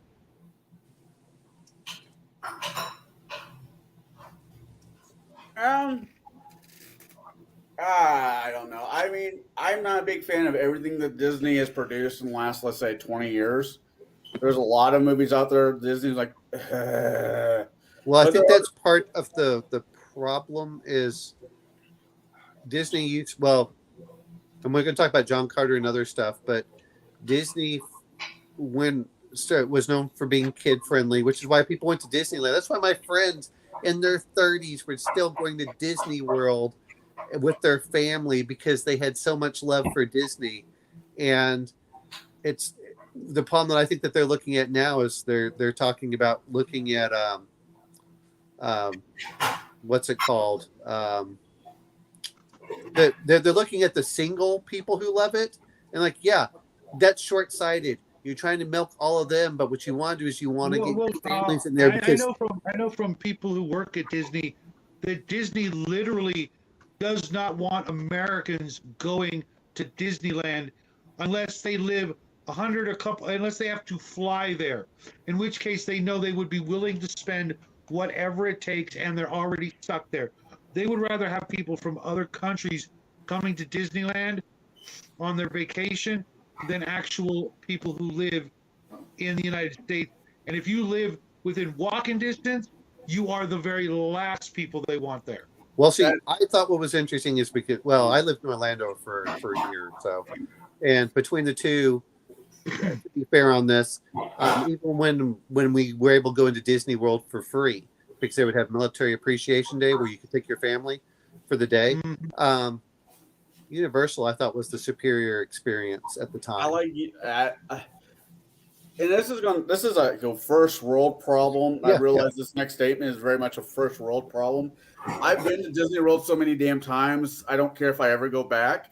Once again, that is a first world problem. I don't think I've heard anything more first world. Well, actually, that's a lie. I've heard many things more first world than that. But I'd rather go to Universal because I have not been there as often as I've been to. I've been Universal Studios. I've probably been 3 times. Disney World. My aunt lives in Florida. If you live in Florida, you get a discount on entrance fee. Well, it's this much. We're talking in the late 90s, early 2000s. I knew people that would go to Disney World 2 to 3 times a year. I knew people when I was working up in Fort Worth, they would save up for the entire year just to go to 2 weeks for Disney. And we're talking about people that were barely scraping by, that were eligible for assisted food, for assisted lunches. The guy said he would save up the entire year so he could drive his family over there. The perfect example of this is, Wally World from National Lampoon's Vacation. Yeah. That's the kind of thing that and that's what Walt Disney wanted. And the problem that you're having now is that he didn't want things so expensive that people didn't want, because this is what's coming down to it. Anyway, I don't want to get too much into it. Is they're looking at a quarterly earnings. They're not looking at, hey, how can we keep this brand strong in 20 years? And Walt Disney wanted people to love the brand, which that existed probably for a good 40 years after his death, and how much people love Disney. I just read an article earlier today. I didn't actually think we were going to be talking about Disney this much. Yeah. I read an article earlier today where the old guy who stepped back in because the last guy, shit the bed. No. That the first guy did it, blamed it on the second guy, and then came back. That's what happened. Right. Yeah. Yeah. It was an article I just read earlier today where his response to the problem with Disney World is Disney World and Disneyland is too expensive. We need to go back and lower prices. And who raised prices? It was him. Yeah. I know. I get what you're saying. I just thought that was interesting. But I don't think that's going to bring the people back. I really don't. There's too many choices. Knott's Berry Farm is literally like 20 minutes away, and they don't have any of the other issues, and it's not as big or as fun technically, but it's still a lot of fun. And do you guys have Six Flags in California? Yeah, that's a long way away. That's hundreds of miles away. I'd rather go to Six Flags. I love Six Flags. I'd rather take my daughter to Six Flags than to Disney World. I'm going to say this much: Six Flags in California, it's got this feature that most people don't understand. It's all on a hill. Everywhere you're standing, you're like standing like it's got this awful. It subtly builds up on you over the day. Everything is uphill or steeply downhill, so you're always standing at this weird angle. And by the end of the day, it's not a huge park, but at the end of the day, your legs are just dying. So Six Flags here is, and I've been to several of them. Was there's one about 3 hours south of me in San Antonio. There's about 2 hours north of me in Dallas Fort Worth. It's relatively flat. I remember going to the ones in Georgia. I always liked Six Flags the best because there was a bunch of rides. But I remember you could bring in 2 Coke cans, and they would pay for your. It was like $55 for an entire season pass to go as many times as you wanted.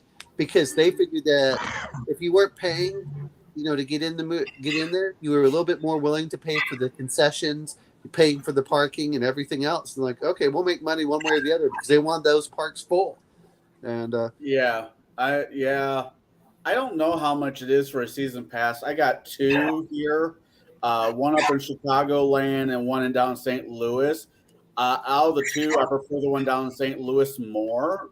Me, just that's just a personal choice. But I know they're cheaper than hell. A lot of places are cheaper than going to Disney World these days. What's the other one? Busch Garden.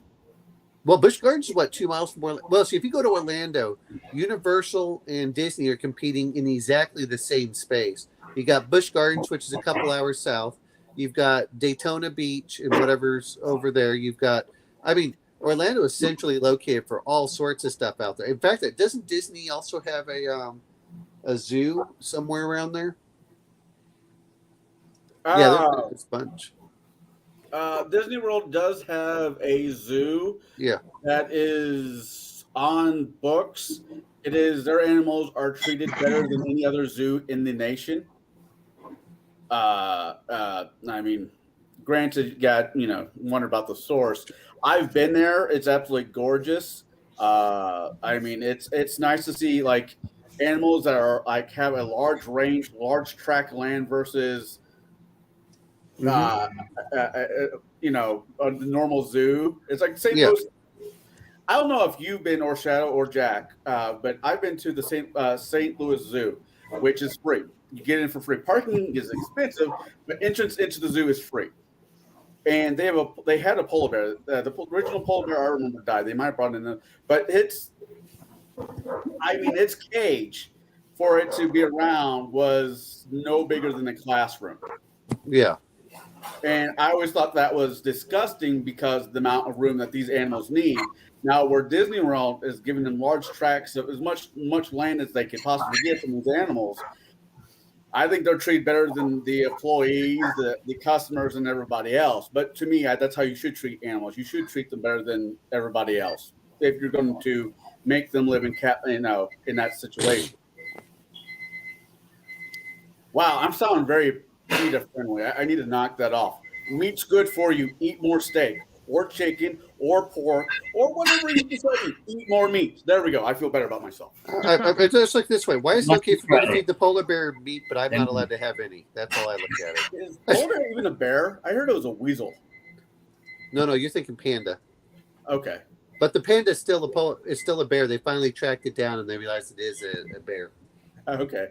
Anybody have any last words on this movie? Would anybody recommend this movie to a friend? Just as hey, I want to watch a Robin Hood movie to my kids. That's not Disney because Disney is not great right now. Would any of you guys recommend this movie? I mean, if I were to recommend a Robin Hood movie to someone, then it probably would be this one. I don't know. I'd say, hey, look, there's a bunch of different movies and what you want to see. It's the only one I've watched, so. The reason why I picked this one was it's the most family friendly. This one I didn't have to, I mean, over the first couple of them. Yeah, Errol Flynn will be family friendly because of the era. I'm not saying that it isn't. Right. Kevin Costner the Kevin Costner one's iffy on family friendly. Men in Tights is very iffy on family friendly. Well, yeah, but I mean, yeah. Then you got Russell Crowe, which I think is fine, but that's just my opinion. And I let my daughter watch Scream, so my question is, my variation is always can be iffy at best. For me, and I hate saying this, it's okay. I don't have anything. If I'd say, hey, you want to watch a more realistic one, probably watch this one. If you want to go watch one that's just kind of fun, I'd say go for the Errol Flynn or go for the Disney version. But if you say, well, I want a realistic one, I go, I would rather you go watch something else. What I mean by realistic is what I want to say is they seem to get into this whole idea of instead of making it fun, they want to make things like edgy. No, not so much edgy, but is like gritty and dirty, and unpleasant an era to live in. Which, I wonder why.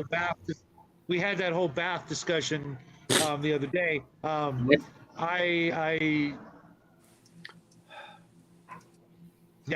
don't want to travel back in the past. I, for I, for that reason alone. You watch one of the Chris. That was not Robin Hood. That was Pirates of the Caribbean. that's, Fucking Justin, man. Granted, I'd watch her too, but that's just and I don't actually have to feel bad because I think we're at close in age. Woohoo! Keira Knightley's what, 40 now or something? Yeah, I'm Yeah, turning 40 this year. to me, I get her confused with Natalie Portman. Yeah. That's they're fair. so similar in appearance, and About the same age, same feel. everything. Do you know what the one I liked was Excalibur with Keira Knightley? Or King Arthur. Yeah, King Arthur. I like that one with her. That one is a fun one. We might have to do a different version of this one. I said historically, I think we might have to circle back to this, but from a different angle. So what about you, Shadow? Did you answer the question? Would you recommend this one to anybody? I can't think of a reason. I mean, unless I was talking to a bunch of people that had seen all the other Robin Hood movies, but not this one, then maybe. But there's been, like Chimerian said, there's been so freaking many of them. I would literally, even though it wasn't the first one, obviously I would say start at the beginning, and maybe if you can find the original, cool, and work your way forward until you've had enough, because, it's not something that's got the popularity it used to have. Robin Hood used to have, it had like its heyday, and that was a long time ago. People would much rather watch something, a completely different either genre or subject matter, and yeah, it's going to be a long time before it comes back like it did in the 40s and the 50s. And I don't think we'll see that, personally. Maybe Jack will see it, when he's got grandkids. Robin Hood will be this cool character that people will want to talk about. But, it's overdone. I think it's. Yeah, that's a good word for it. Yeah, it's been overdone. That it's like what did Chimerian said. They have one like every 2 to 4 years, and you go. It would be one thing if it died off and disappeared, and then they brought it back a long time. But exactly, you can watch it at any time. It doesn't matter which version. There's almost always a Robin Hood going on somewhere, and I think isn't this movie? I mean, the story of Robin Hood is in public domain at this juncture. Yeah, it has to be. I mean, how old it is. Yep. Well, so is Ivanhoe. Technically, there's a lot of them that are in that juncture. King Arthur. King Arthur, King Arthur would be a tough sell right now. If someone said, we're gonna do another King Arthur movie or miniseries, and people would be just like, why? I didn't mind the last King Arthur movie. Let's say I didn't like it, but I didn't mind it. But I understand what you're saying. Which was your last King Arthur movie that you saw? The last King Arthur movie I saw was with the guy from Sons of Anarchy, the biker show, and Richie Price, something like that. Okay, I know who you're referring to. Well, what gets me about it is can they do it better? That's the hard part for any of these films. If you're not going to do it better or give it something that's unique that really stands out. A perfect example to me was, the Magnificent Seven, just a little bit different. Why would I watch the remake? The remake just wasn't as good as the original. It's, and I'm not trying to do this. I use my son as this. He loves the original Magnificent Seven, and he's 14. It's as he closes the door on me. It's not just you, Shadow. There's so many classic movies that really never need to be remade because they never really do it justice. It's like what is actually the point? I mean, I could picture if you've got somebody who's, much older than us, who's back in the project saying, this was my favorite movie of all time, well then, hey, find a way to bring back the original, put through the theaters. And you know what? If somebody actually had the gumption to do such a thing, to bring back some classic movies instead of, remaking them, just, tour this movie around the country. Let's watch some of those original classics as is, and realize that, what, it's just as good. Like when we watched Invasion of the Body Snatchers, the original one. It was great. Yeah, they made remakes, but the original, for what it's worth, I'm sure, had it not been for things like cable or things like that, that there could be a station that could play classic movies besides Turner's, and it would get a lot of people watching it if there wasn't so much other stuff out there to get distracted with, and the mentality of, oh, it's old, I don't want to watch it because I can't relate, or something like that. It's like, for example, the Wide World of Disney back in the day on Sunday nights, as a kid. Oh yeah. That was, Oh, yeah. I mean, everybody was tuned into that, and they could be showing Davy Crockett, which even then was decades old, and people would be rushing home to sit the family in front of the TV and watch something like that. I mean, that was probably the most watched program for the entire weekend. Everybody was looking forward to what's on Sunday on Wide World of Disney, or whatever it was called. And they always showed something that, everybody could sit and enjoy without, any sort of politics or, social issues getting involved. Just good old fashioned, just decent, wholesome entertainment that is just completely lost these days. I remember exactly what you talk about, up until like mid '90s, watching it in the watching it, in the '80s and '90s, and it had, oh God, White Fang on it. The story, the old book, remaking of White Fang, or this is from my childhood. I know you guys. Even dumbass movies like Herbie the Love Bug and stuff. You could all sit around and just laugh at a stupid, wholesome movie that everybody could relate to and enjoy to some extent. Sometimes there was some turkeys, but for the most part, everybody could just sit back. That's why we need to bring back drive-in movie theaters.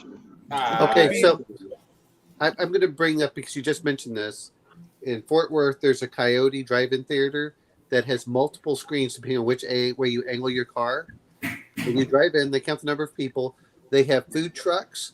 They have live bands. So you come in there while it's still daylight, and they're doing all of this live bands and everything else. And then while you're waiting for it to get dark, and then after it gets dark, you go sit up and you pull out your lawn chair or whatever, and you sit over and you turn it to whichever station you want to, and you point. So if you have kids, they can be watching whatever. Yes. What's that? It looks like you're trying to keep from throwing up. No. No. But they had the cartoon, but they have the kids can watch the cartoons on one side, and the parents can watch whatever film they want on the other, and everyone's happy. And or like Shadow Story, he gets to watch Conan the Barbarian while his parents were watching something else. What? No, I completely. I don't know if Peoria area does it, but when I was living down in Nashville had movies at the park, and they would show old movies that they could get away with. Really, yeah, old movies that they could get away with showing. And I think that's. Hey, who we have to blame for that? Literally, Walmart bought up the land of every drive-in movie theater that I know of growing up. Yeah. Every single one of them was replaced with a Walmart shopping center, because it made a lot more money, obviously. But, in the long run, it really didn't, make the world a better place.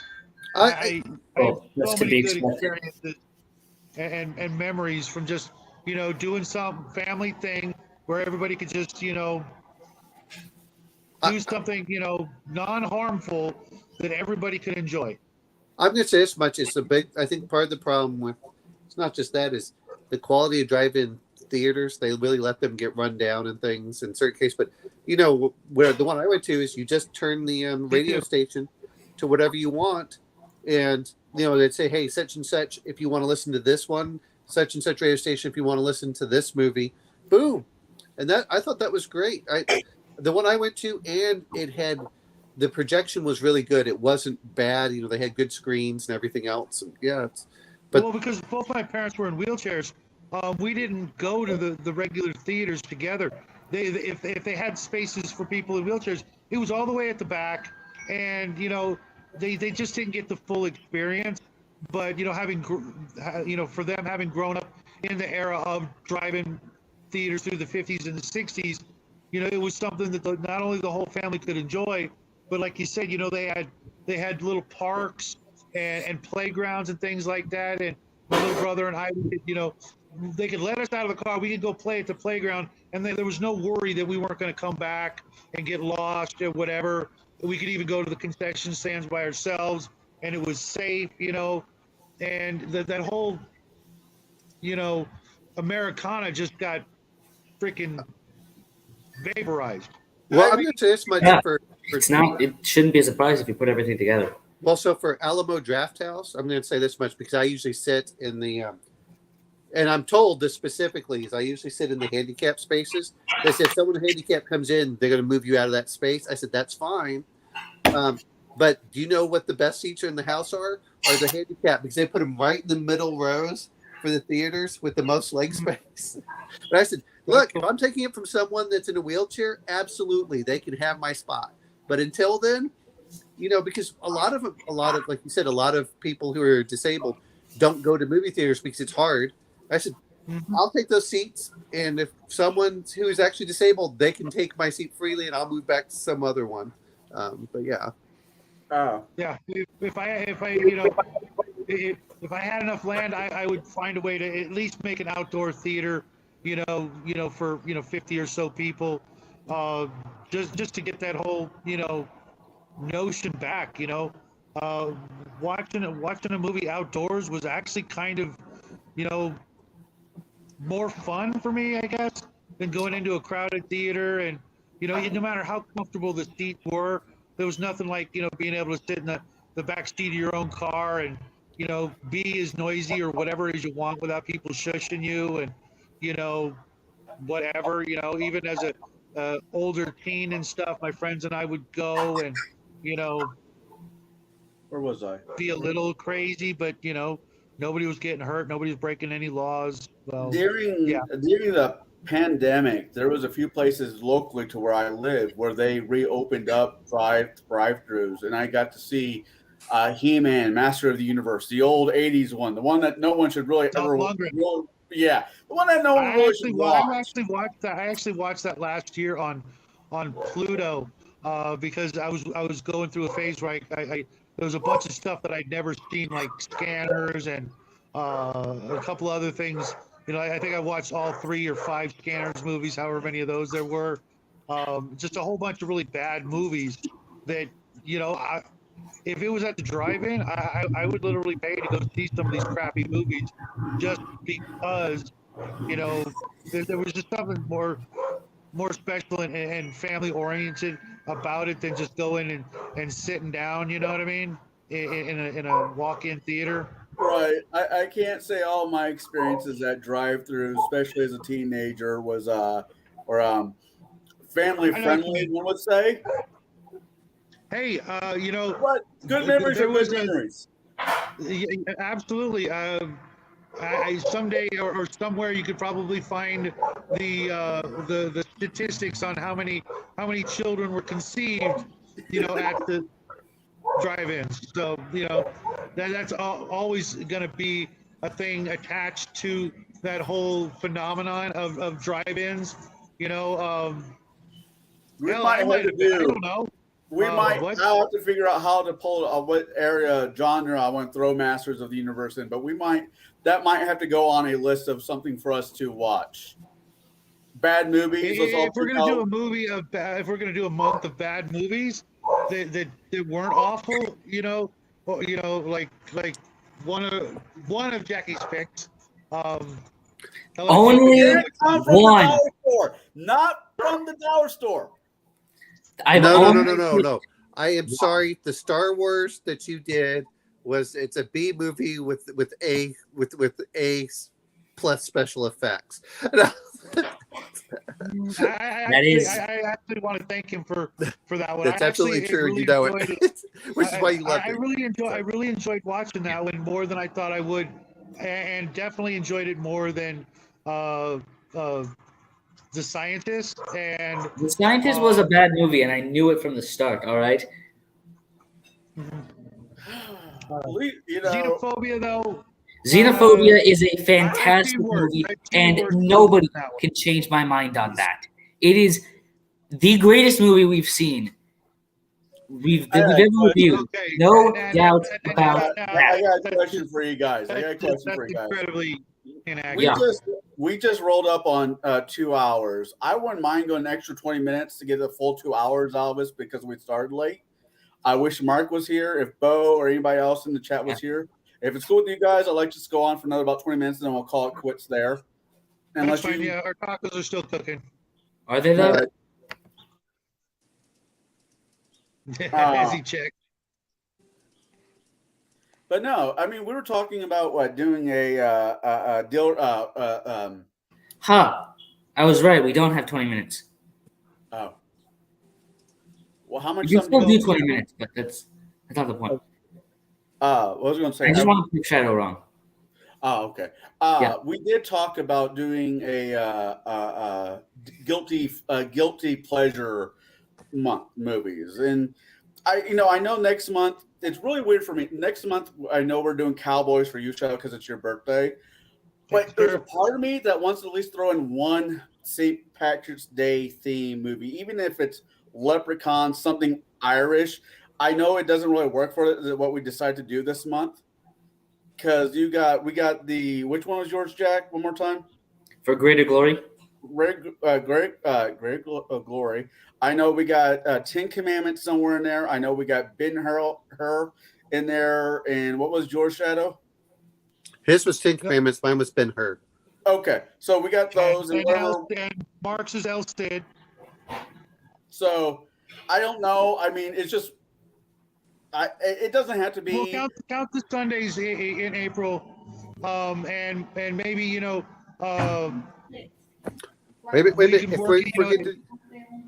If we're gonna do for Shadow, he kept mentioning Westworld. No, sorry.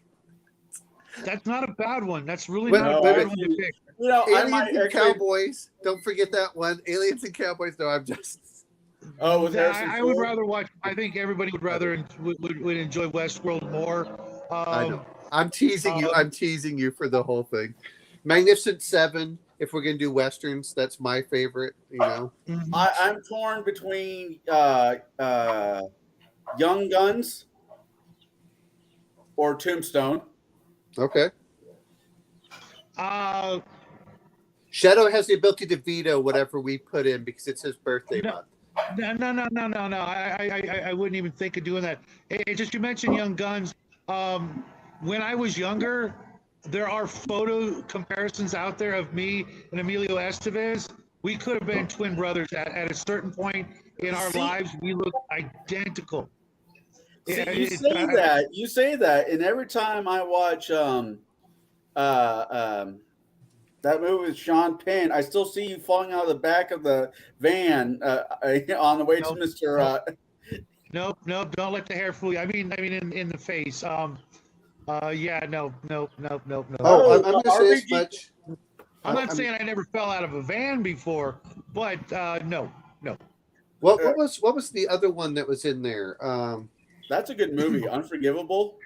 Unforgiven. God, that is so slow. Just shoot me. I've watched that too many times. It's like I'm not saying it isn't slow. I'm saying it's a good one. Is that the one with Sharon Stone? No. Sharon Stone is quick draw. Clint Eastwood. It's Clint Eastwood where he goes over. What was the one that they did with? It was a remake, which I actually enjoyed better than the original. Rooster, where they have Rooster Cogburn. True Grit. True Grit, the new version, not the old one. I like the newer one better. Not John Wayne, but Jeff Bridges. Yes, I like that one a lot. Well, you've watched the new version, right? No, I saw it in theater. No, I'm asking Shadow. No, just Jackie and I really love Bridges in Iron Man. and that's what I wanted him to know who you guys were talking about. That was the easiest way to No, convey that Jeff. information. I liked it better for that. I liked the True Grit that they have for the new version. I say new version, whenever year it came out, 10+ years ago. It's been a while. It's not. I don't think 10 years, but I think we'd be remiss if we didn't have a Clint Eastwood Western in there. So if nobody picks one, then I will. Probably The Good, the Bad, and the Ugly. The Ugly. Down and down, down, down. Well, Yeah, no, the good, the bad, yeah. and the ugly.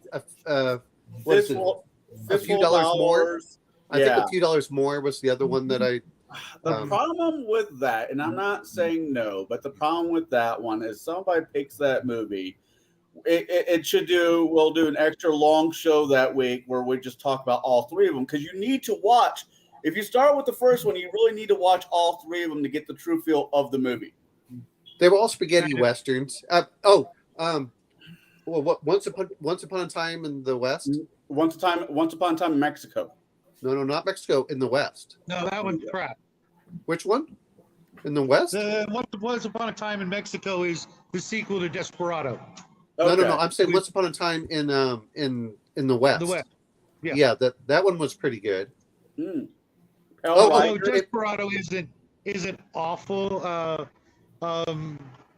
But I kind of like Banderas better in the Zorro movies, which I think are probably. I don't know. My favorite movies. The Zorro movies didn't have what's her name in it. Oh my goodness. Catherine Zeta-Jones? Or are you talking about? No, the one from Desperado. Salma Hayek. Oh yeah. Wait. If we're going to talk about this, because Shadow was talking about steampunk, you got to mention where they have her and Penelope Cruz in Wild Wild West.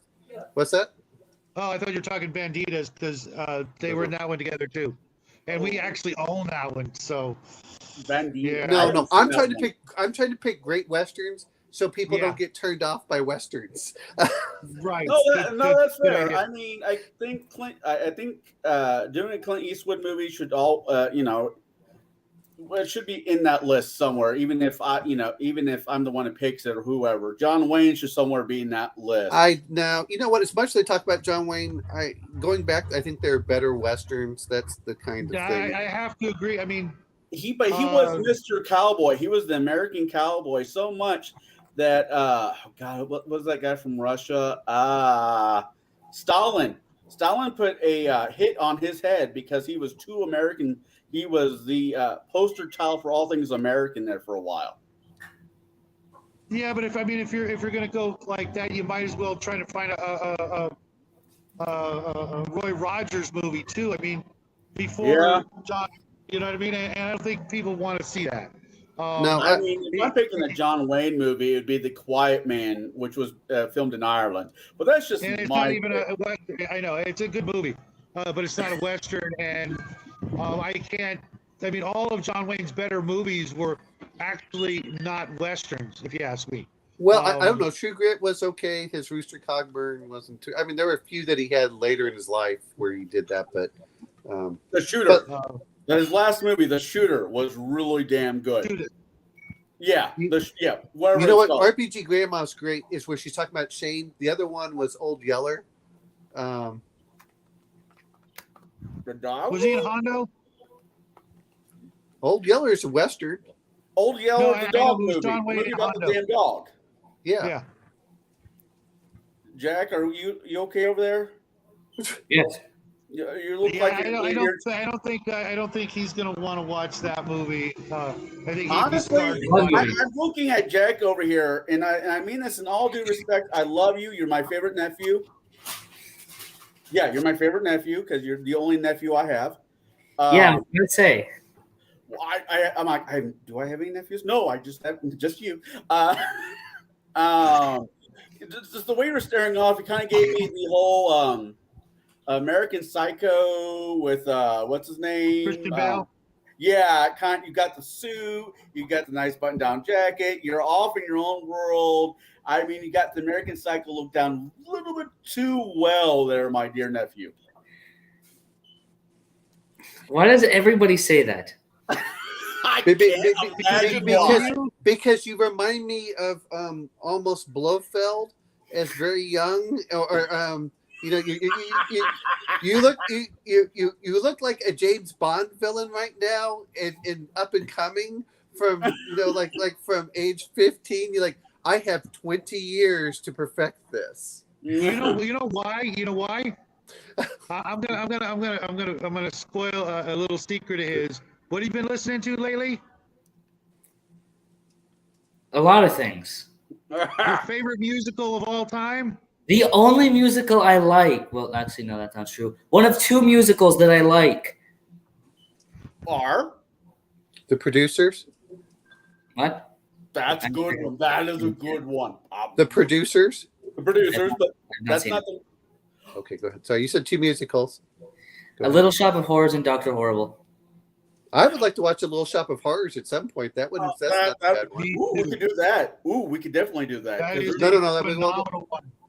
We'll have to do that one over in like October musicals. Wow, Um, musicals. for horror, because it's kind of a horror. Maybe, but I was thinking maybe sometime in spring. Oh. Like May would be fun. Could be good. With Mother's Day and flowers and Musicals. Oh, wait a minute. Speaking of old ones, if we're going to talk about that, what about Arsenic and Old Lace? I've never seen that one, but everyone talks about it. I don't know that one. You know what? I saw that one. You know what? I wouldn't mind throwing in Murder by Death in there one of these days too. I actually saw that.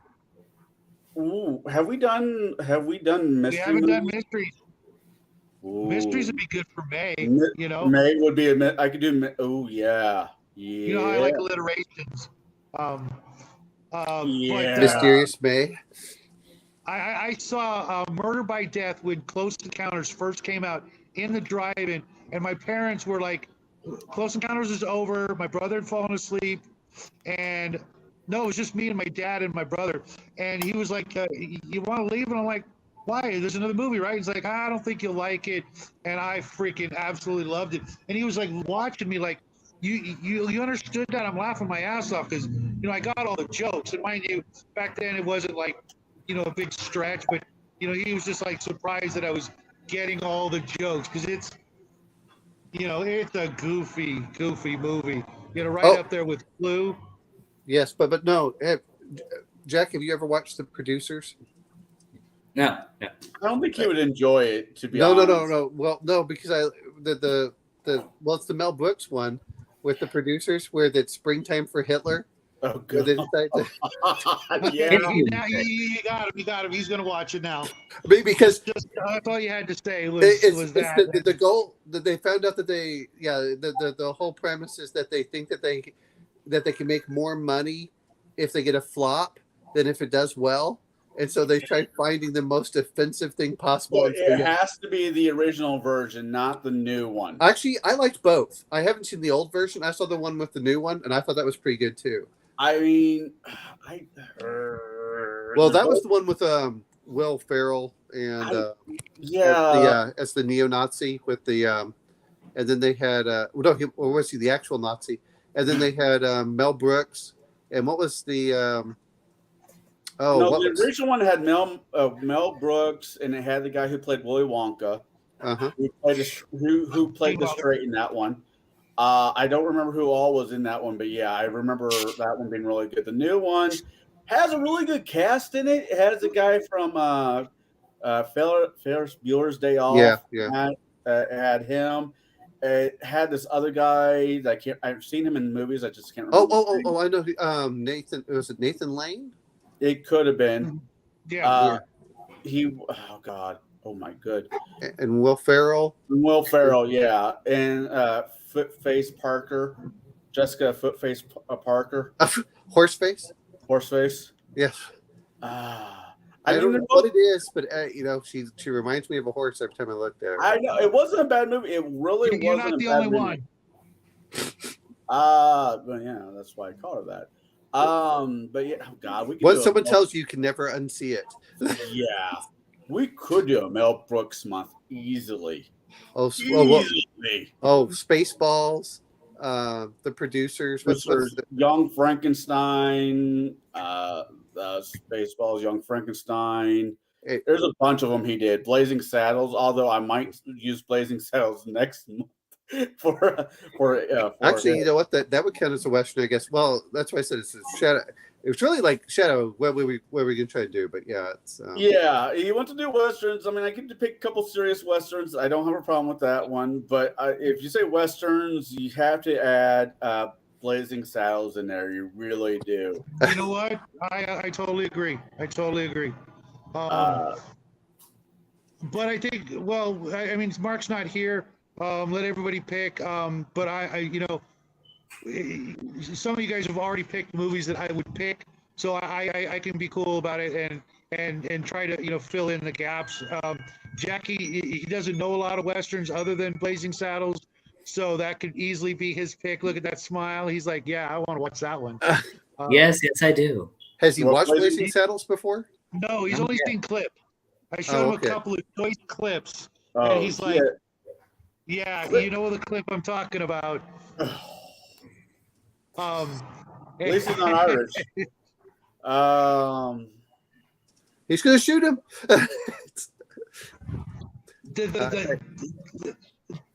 The number of heads that explode that aren't the same tone, you know what I mean? It boggles the mind. You know what I mean? Everybody Yeah. can laugh at that movie except a certain kind of women these days, it seems. And I'm like, it wasn't about the money that got that guy to say his lines. You know what I mean?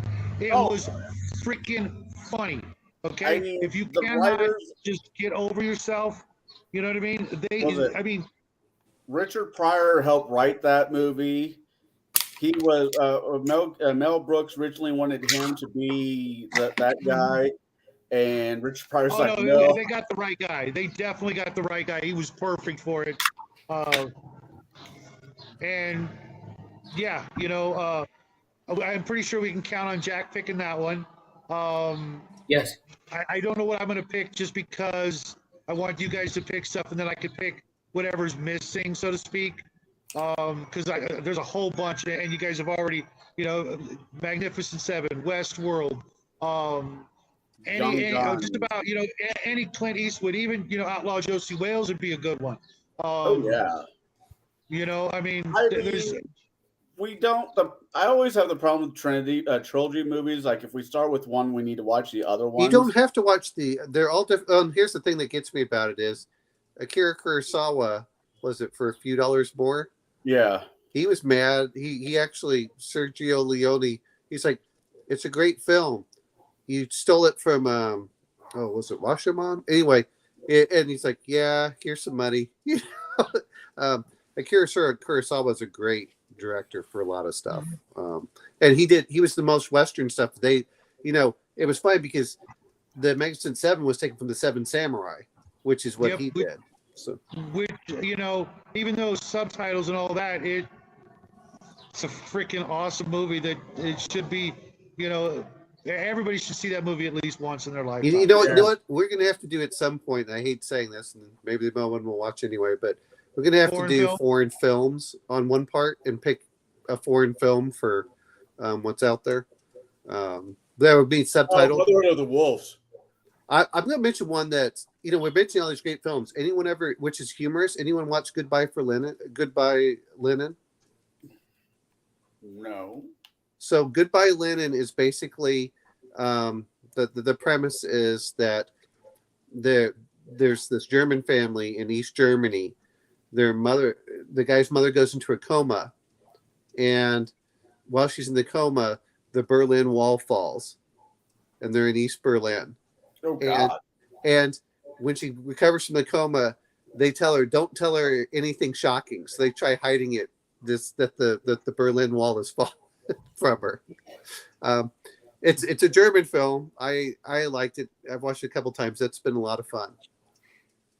I'm not opposed to it. I mean, if we do a foreign 1 month, like I said, I'll probably do Brotherhood of the Wolves because it's fun. I've liked that one.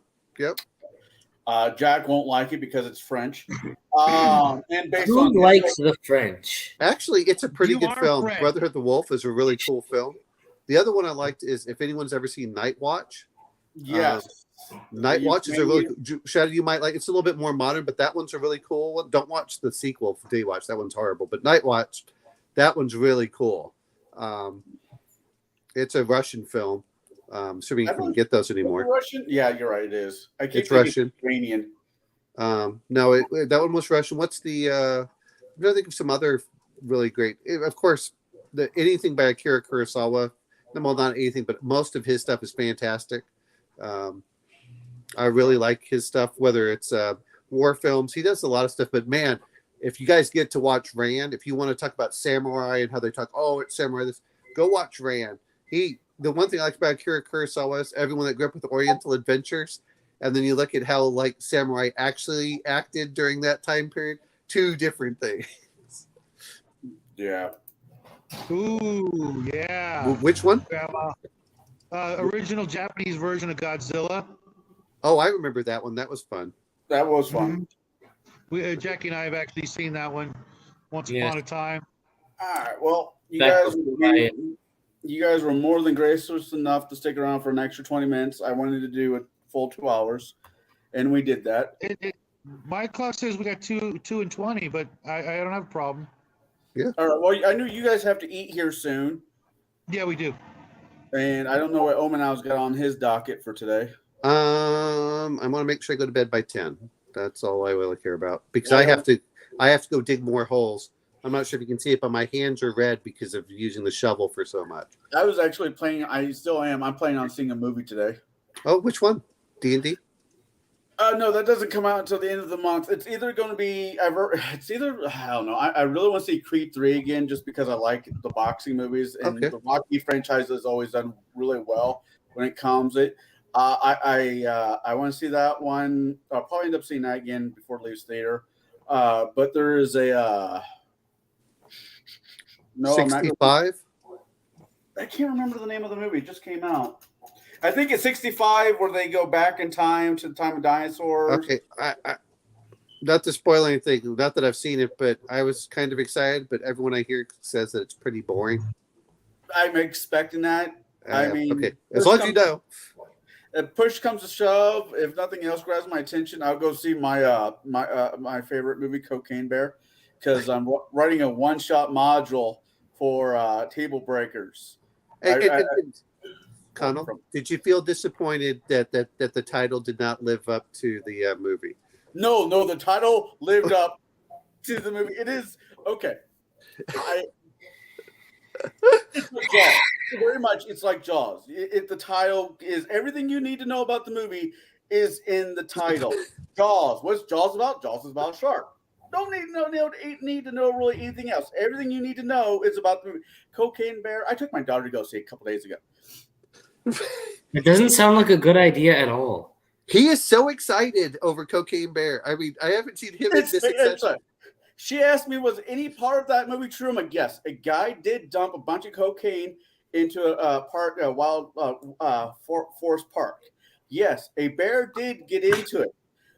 What happened to the bear? The bear ate the cocaine, had a heart attack, and died. That's where the story, the historical aspect of it ends.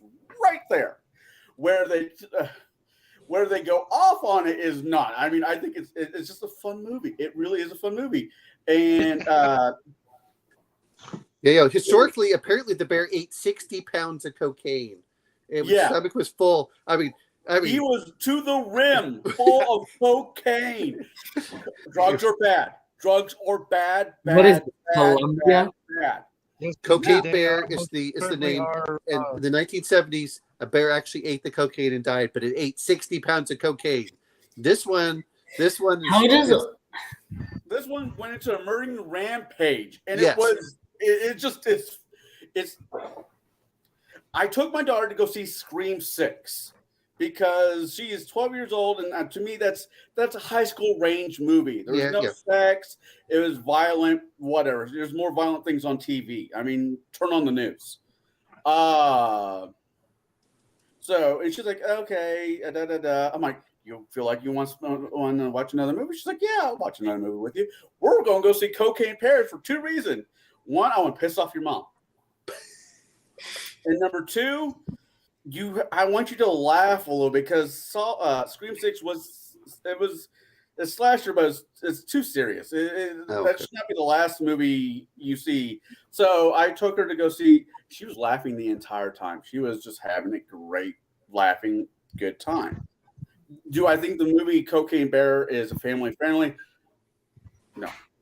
Yes. Maybe. I don't know. I'm going to go with no. Well, compared to I a lot don't of know what other to say. movies, It's my prudish parents saw Basic Instinct with me, and I warned them, and we still that accepted one it. is not family friendly at all. And yet I saw it with my parents. That was really an awkward, theater experience. Dude, I used to watch Pulp Fiction every Sunday with my mom. So, yeah. I'm just, if you've seen it, I mean, that's not, but we love that movie. So, Maybe we should. Oh God, do I really want to do a Pulp Fiction? Should we pick that? Ooh, what kind of non-family friendly movie theme? I don't know where to throw that movie into. Fight Club. Yeah. Oh, I love Fight Club. I freaking love that movie. I think Jackie loves Quentin. that Quentin movie. how do you say his name? Quentin Tarantino with Kill Bill. Just And do Pulp a Fiction. do a month just based off of his films. He's True got no Romance. films. Reservoir Dogs. True Romance will Pulp get me into trouble. We'll all be going over the Rumble if I did True Romance I thought was really good. I like True Romance. I enjoyed the Kill Bills 1 and 2. Yeah. I enjoyed Pulp Fiction. I Once will tell you again, this much: I if am you do not Natural Born opposed- Killers, I'm out. I hate that movie so much. Which Natural one? Born Killers is no. Yeah. Omen. I'm right there with you. I had an ex who, for one of my birthdays, literally got me the dual cassette. That's how long ago it was. Special Directors Everything Edition, and because I watched it once, the original with her, and I'm like, I was trying to be nice. Apparently I was too nice, and boom. I don't think I still have it. I think I got rid of that. But she made it up because like a year later, she got me the MASH. I think it was the movie or the first season on DVD, on actual DVD, which, huge fan.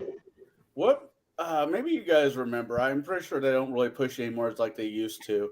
Do you all remember what month was supposed to be like Drug Awareness Month? Oh, the Dare? What is that? Yeah. Jackie should remember because he just had one. Was it? Is it February?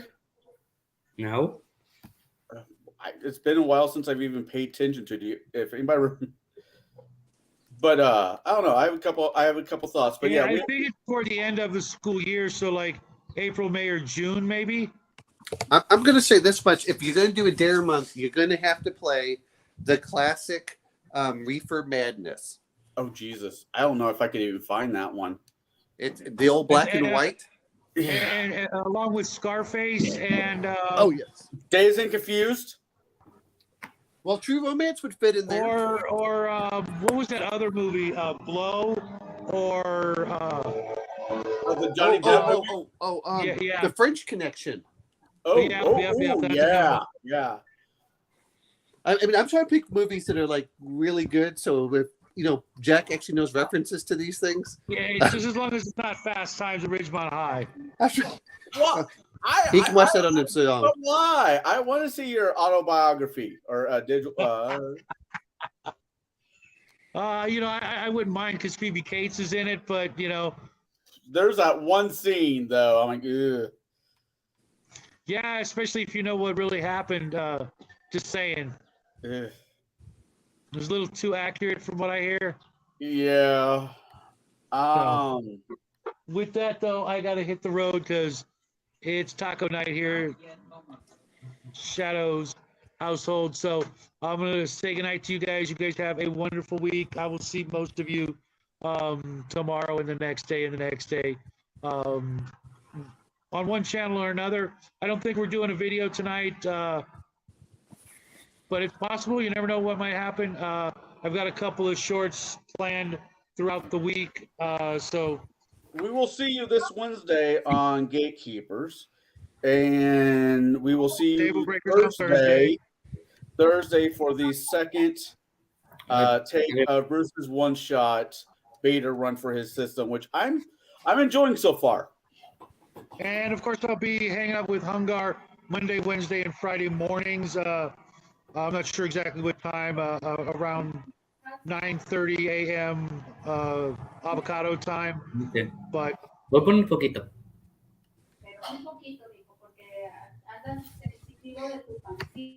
I gotta learn Spanish. That's all I'm saying.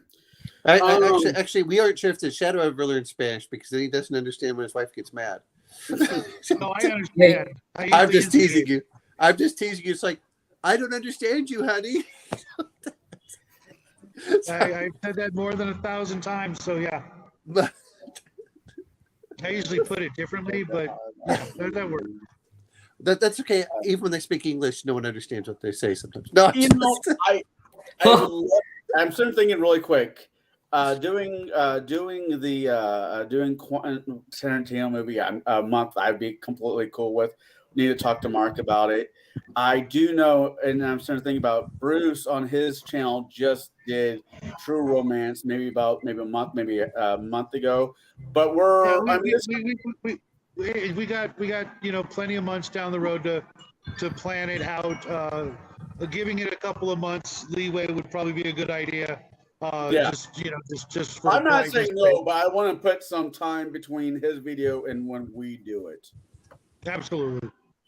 With that being said, I want everybody out there who was with us, RPG Gamer, Bo, Justin, Grandma, Justin, James L. I'm scrolling back up really quick. I think that's everybody. Crafty Gamer was the Crafty Gamer. Yeah, Crafty. And for all those in the future that watch this video, I hope you enjoy it. I recommend everybody to watch this movie just once in your life because it's not the worst movie we've reviewed on this channel. Ask that one. You're right, but only once. Oh, trust me, there will be more in the future because of perhaps. But there's only one bad movie I've ever suggested. All right, I thought the Xenophobia was going to be a bad movie, but it wasn't. That's a matter of opinion, my dear nephew. No, it is objectively a great movie. Oh, Murder Mystery. If we do a Murder Mystery, we got to throw a Sherlock Holmes movie in there somehow. But we'll talk about that later. With that being said, I hope everybody has a good weekend. Go to your local theater, watch something, or if there's something good on TV, watch it. Point of this show is to talk about movies that we all enjoy.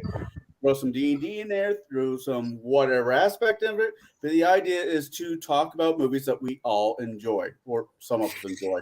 I don't know about that one. With that being said, everybody have a good night. Some of us will see you on Wednesday. Some of us will see you before Wednesday. So come hang out whenever you see us around. Good night, everybody. Good night. Okay.